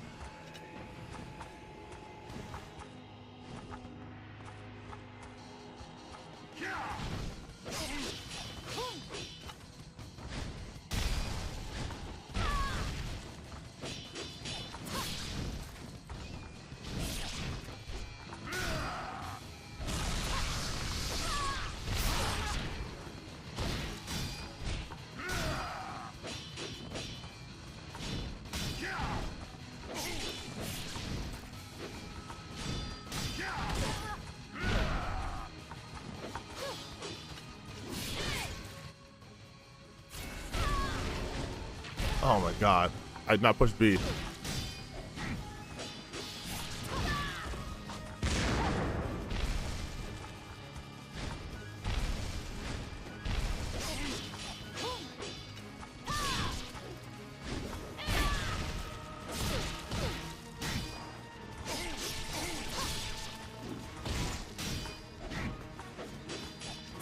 Even if I dodge that attack, it just fucking goes, just instant blocks.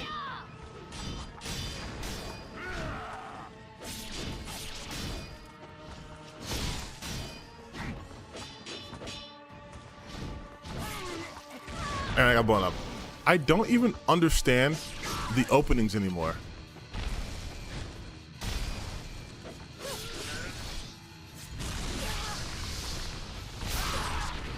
Oh, we're still alive.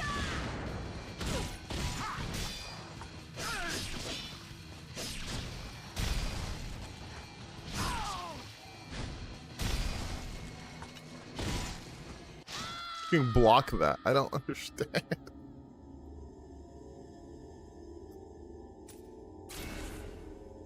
Let's do this forever. Let's do this forever.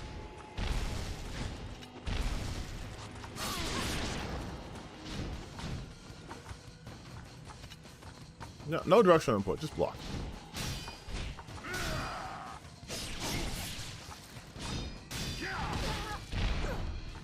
Don't know how to block that move. Nope, I can't have them. I can have them close together. This may activate.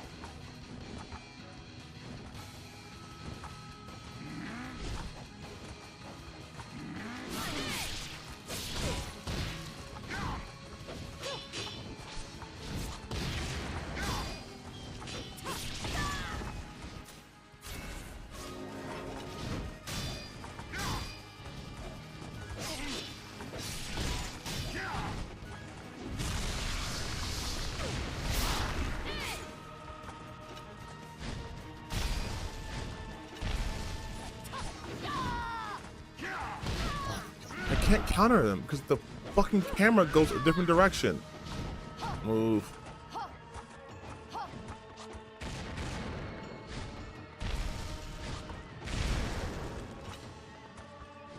Whoever's coming, please be quick.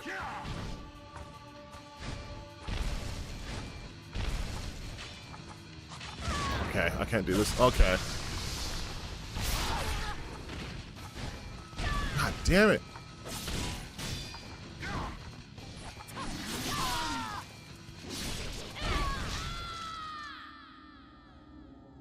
This shit is so hard. It's so fucking hard. I can't get the timing on this. you can't dodge anything in this shit, and you can't counter. And you can't fucking see what the camera is.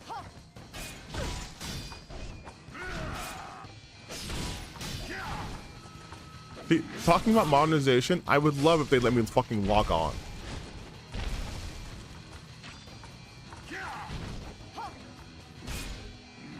Especially since they have a clear lock-on ability for themselves.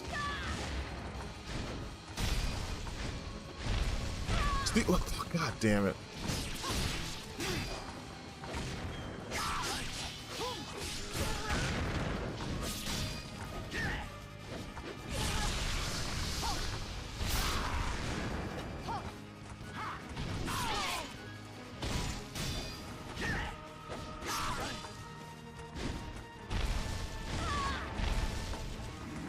God damn it.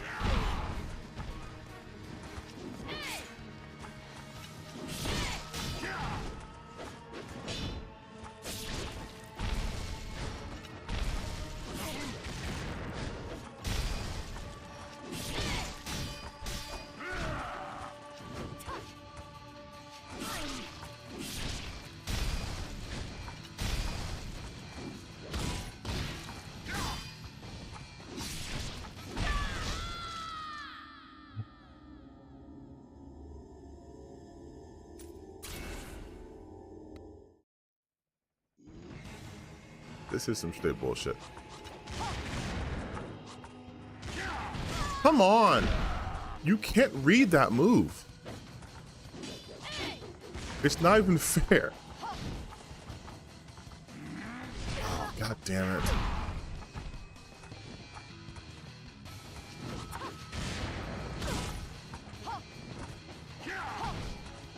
The movement in this game fucking sucks in combat. Holy shit.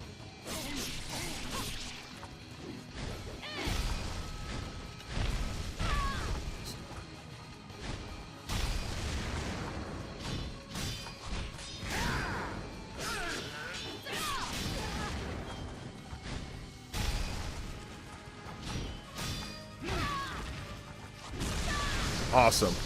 So blocking fucking useless in this game, apparently. Against these guys, at least.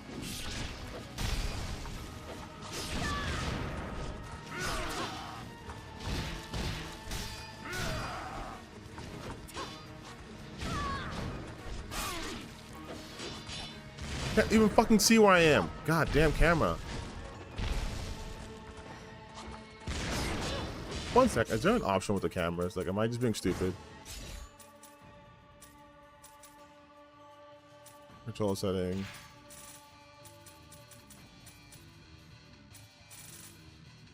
What's camera warp?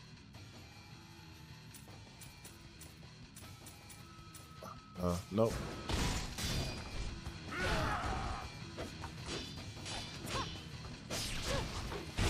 This is supposed to be a quick little thingy for me before I leave, and now I've been here for like 3 hours. I literally can't see myself. I can't adjust the camera. Like you cannot see.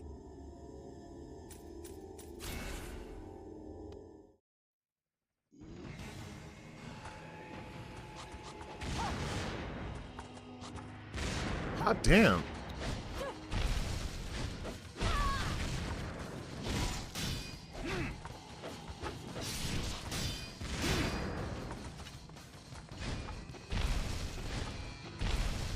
Come on, I go.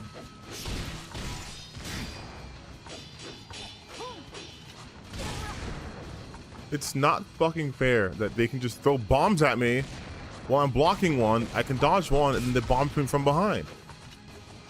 Like that shit. And I can't see the lens on the ground.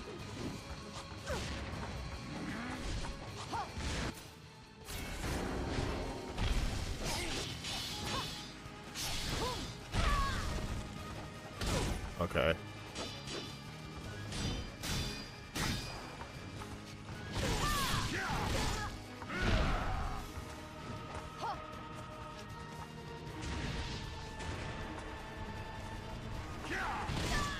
I definitely let go of that move. Whatever. Unpack or something.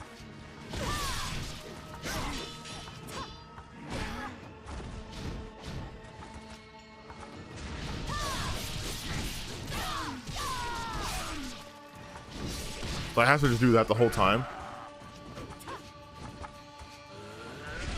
Nope, I couldn't see him coming.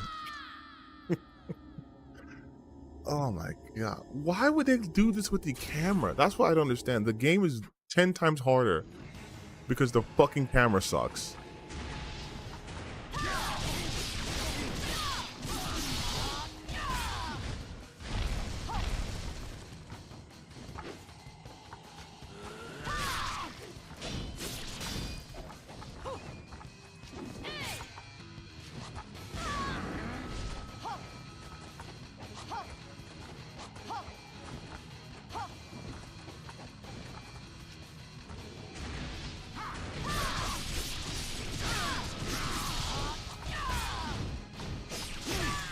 They can just fucking armor out of that move. That's crazy. Move.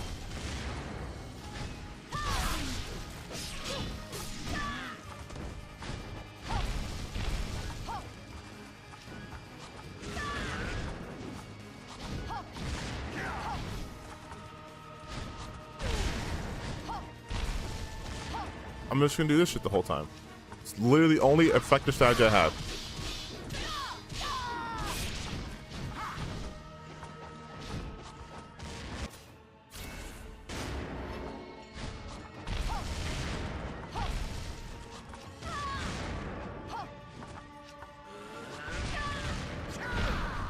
Even when he's fucking grabbing me.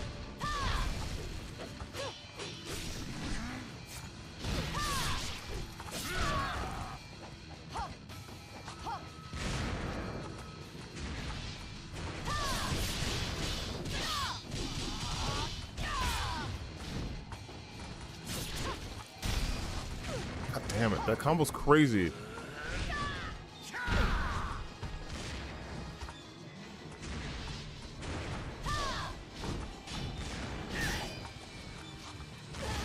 God.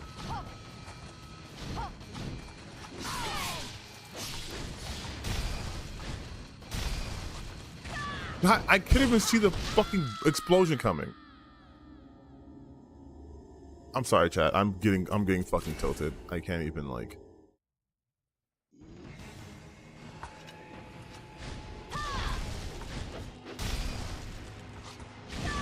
God.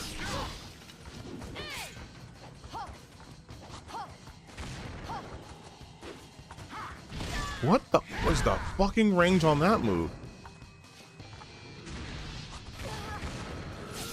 Oh my god. Jesus.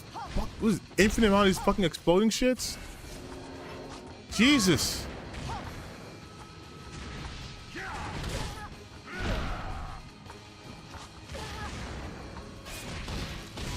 This shit is beyond unfair.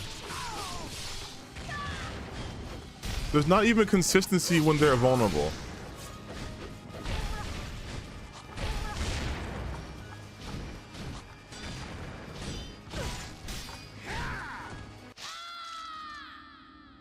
Oh, what is this? What is this shit, man? Like, this shit is fucking insanely hard.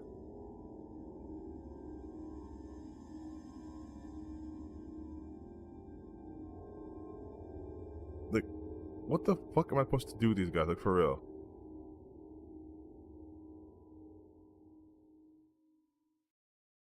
Like, what's the fucking strat? Like, I don't know. I don't know.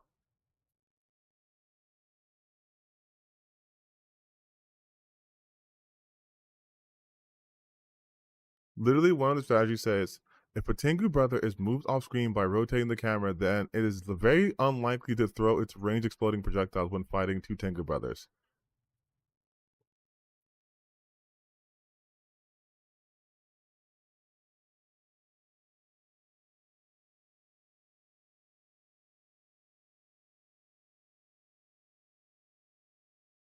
Like, the fucking...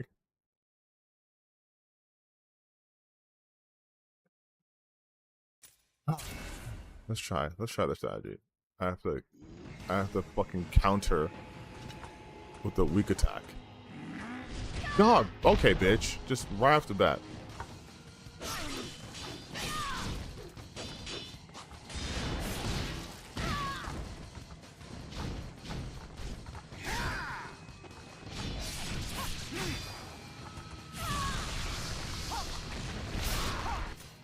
So the whole game here is just counter. It's just literally just block and counter.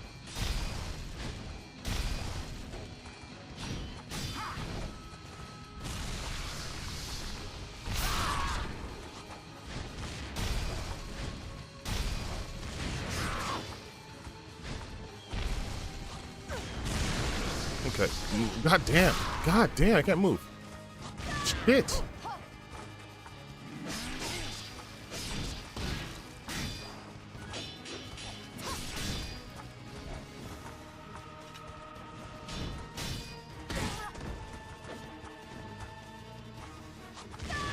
God.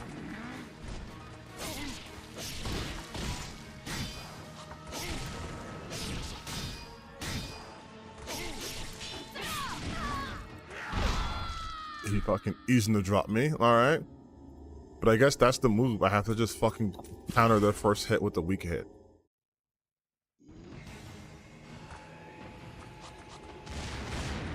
Oh,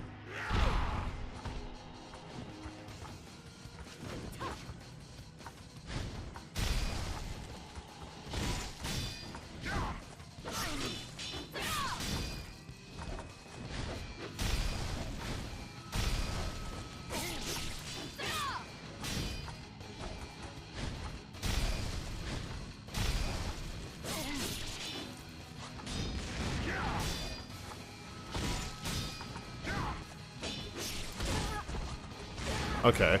Okay.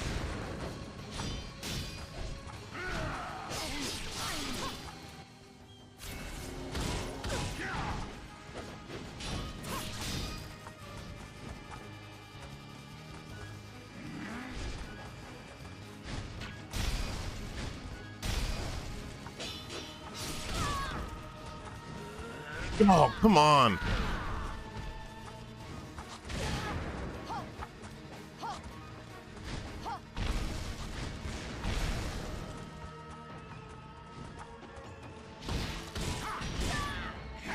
You can't fucking counter that move. You can't even block it because it's a block. It's a fucking grab. It said, don't be in a position where the camera is working against you. That's the entire fucking map, though.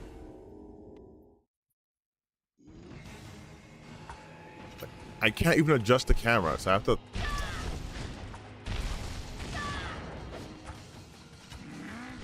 Oh my god, I can't react. I can't fucking see.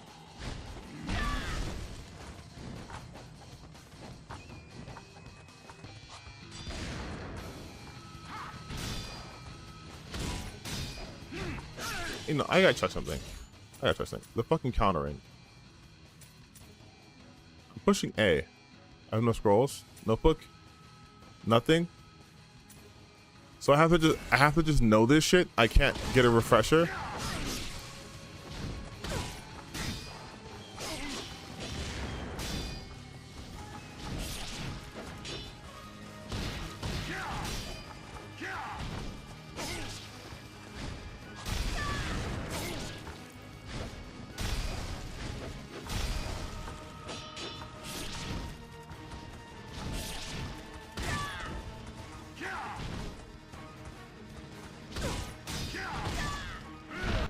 I used my item already?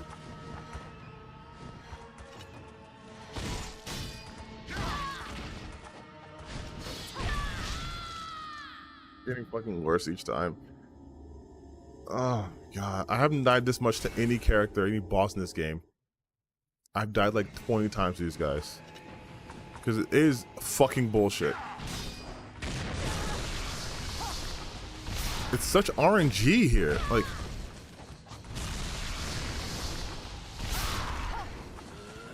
there's not an area in the map where I can just solo one of them. I can't fucking see where they are.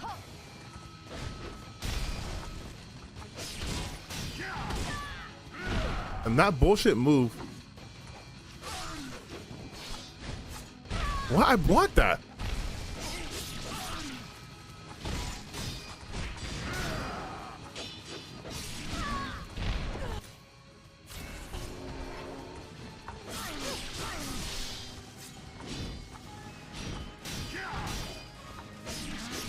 Oh God.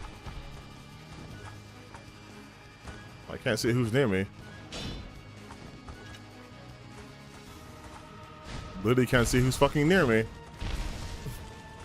But they can't attack me either, apparently.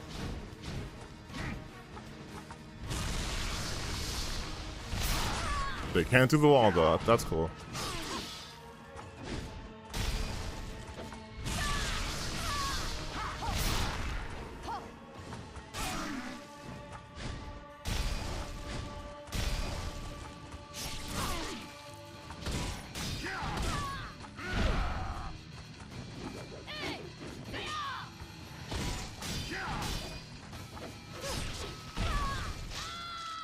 Bro, what is with the fucking block button? Why is there a there's got no. I have to figure out this delay. This controller input cannot be that delayed. It cannot be.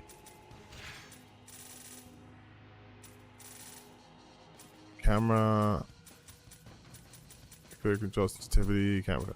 There's such a huge fucking input delay. There's nothing. Oh my god.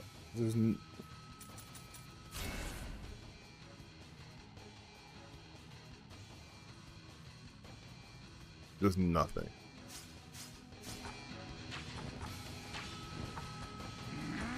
Okay, I definitely moved to dodge, but fine.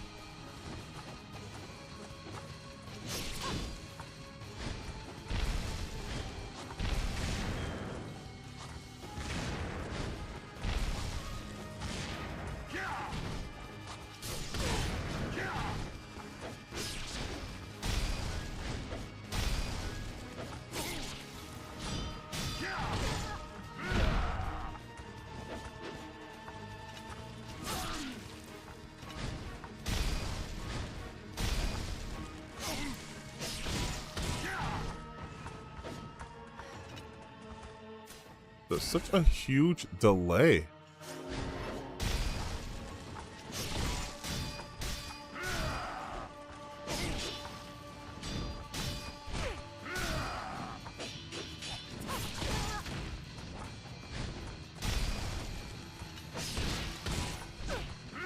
I'm blocking every fucking hit.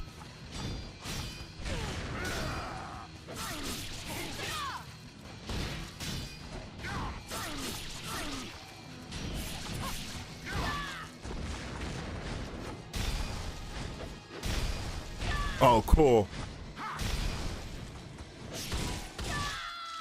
Fucking amazing. Amazing. They stay too close to each other. If I try to get one away from another one, I end up not being able to see. Like that.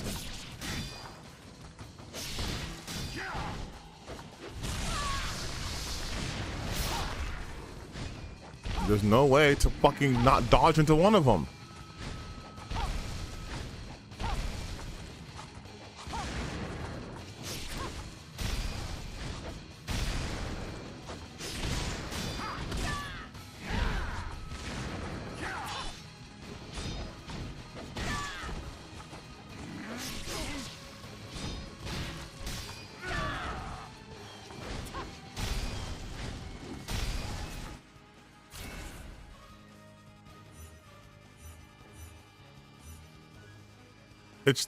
It's stuck on the pause menu. Unbelievable.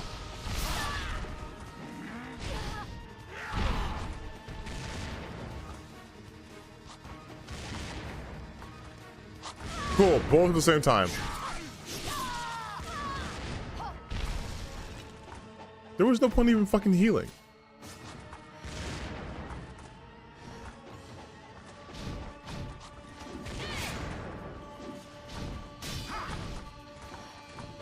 The camera wants me to fight the fucking red one. And then when I'm mad at the red one, it wants me to fight the fucking blue one. It won't orient towards anybody that I want to actually fucking hit. Oh my god, dude.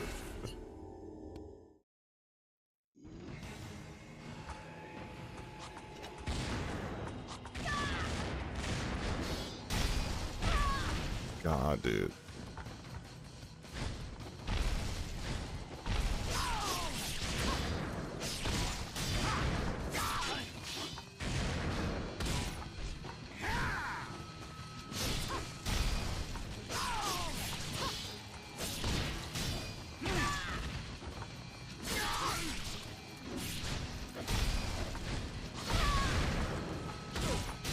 See, what the fuck?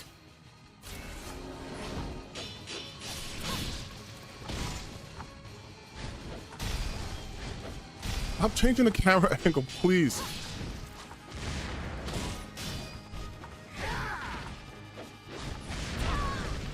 God damn it. Like, I have to stay in this corner.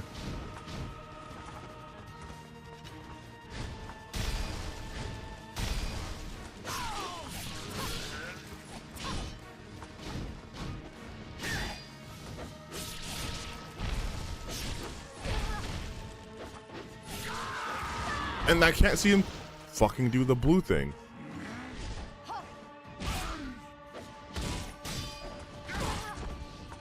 Woman fucking dies. Yeah. There seems to be no counter for this. Every time I try to do the counter hit, it rolls around because they swing around. So the camera's just tracking them. Like, watch. Whenever I do yellow, I turn yellow like that. That's the counter hit. But I can't do it because it rotates around them. I can't always orient towards them.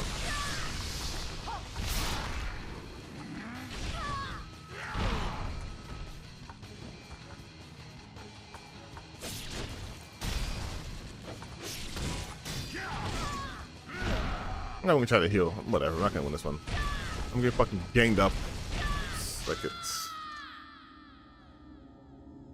Like literally the strategy is to keep them away from each other. And then it says the somewhat risky strategy to fight a Tengu brother is where it cannot properly grab and attack when fighting them in absolute corner of the last area of the chapter of the Shrine Maidens battle in Ninja Gaiden 2 Sigma. However, it's easier to defeat them by countering the first hit of its multi-hit combo. But I basically can't do that. It says use a single weak counter attack against the first hit multi-combo. For example, using Momoji's Wabusuke counter after the first hit of a Tengu Brothers combo grants damage. This is a different character. I don't...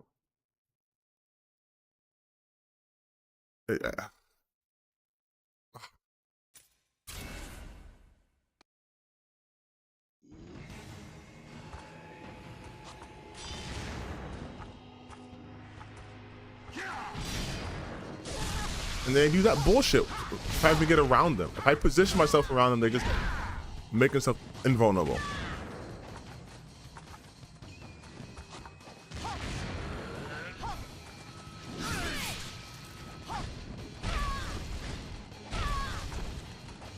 Damn, this controls are fucking garbage, bro.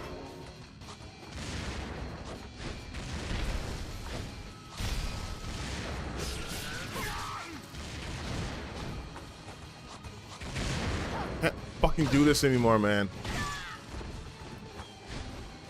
Can't see shit.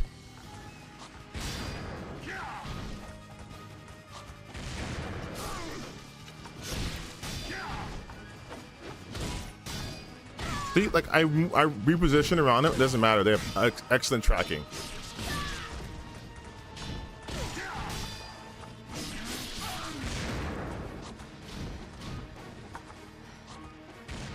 I use that one I have.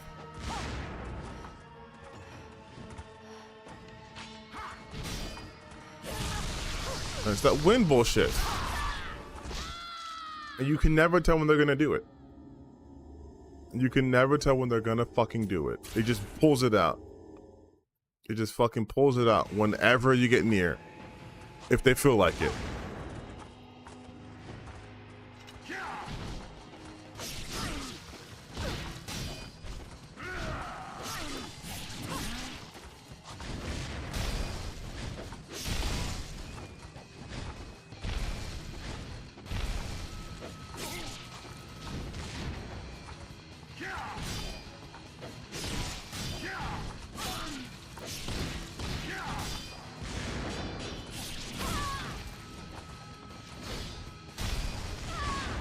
I'm getting fucking blown up, man.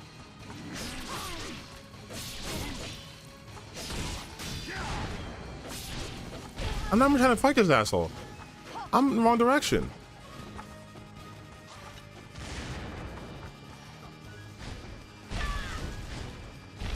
Jesus Christ. I can't even dodge properly.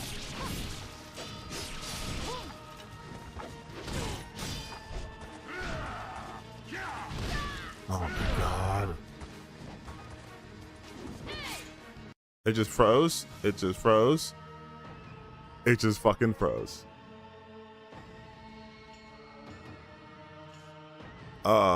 Thank you, Unreal Engine 5.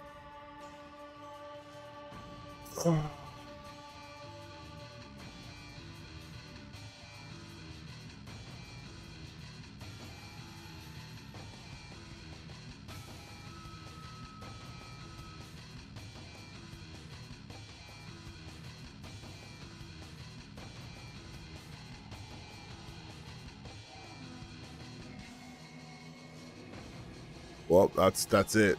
That's all she wrote. Who knows? Maybe I would have won this one because I damaged both of them. Who knows? Who fucking knows? It's 1:30 a.m. So I can't do anything about this. I'm gonna go to sleep.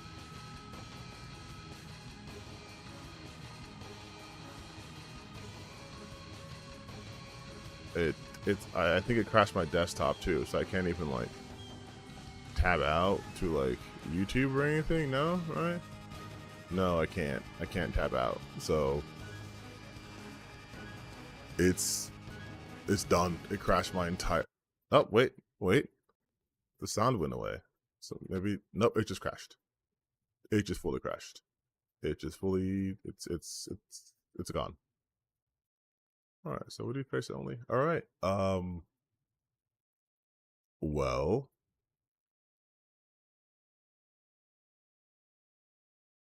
it's 1:30.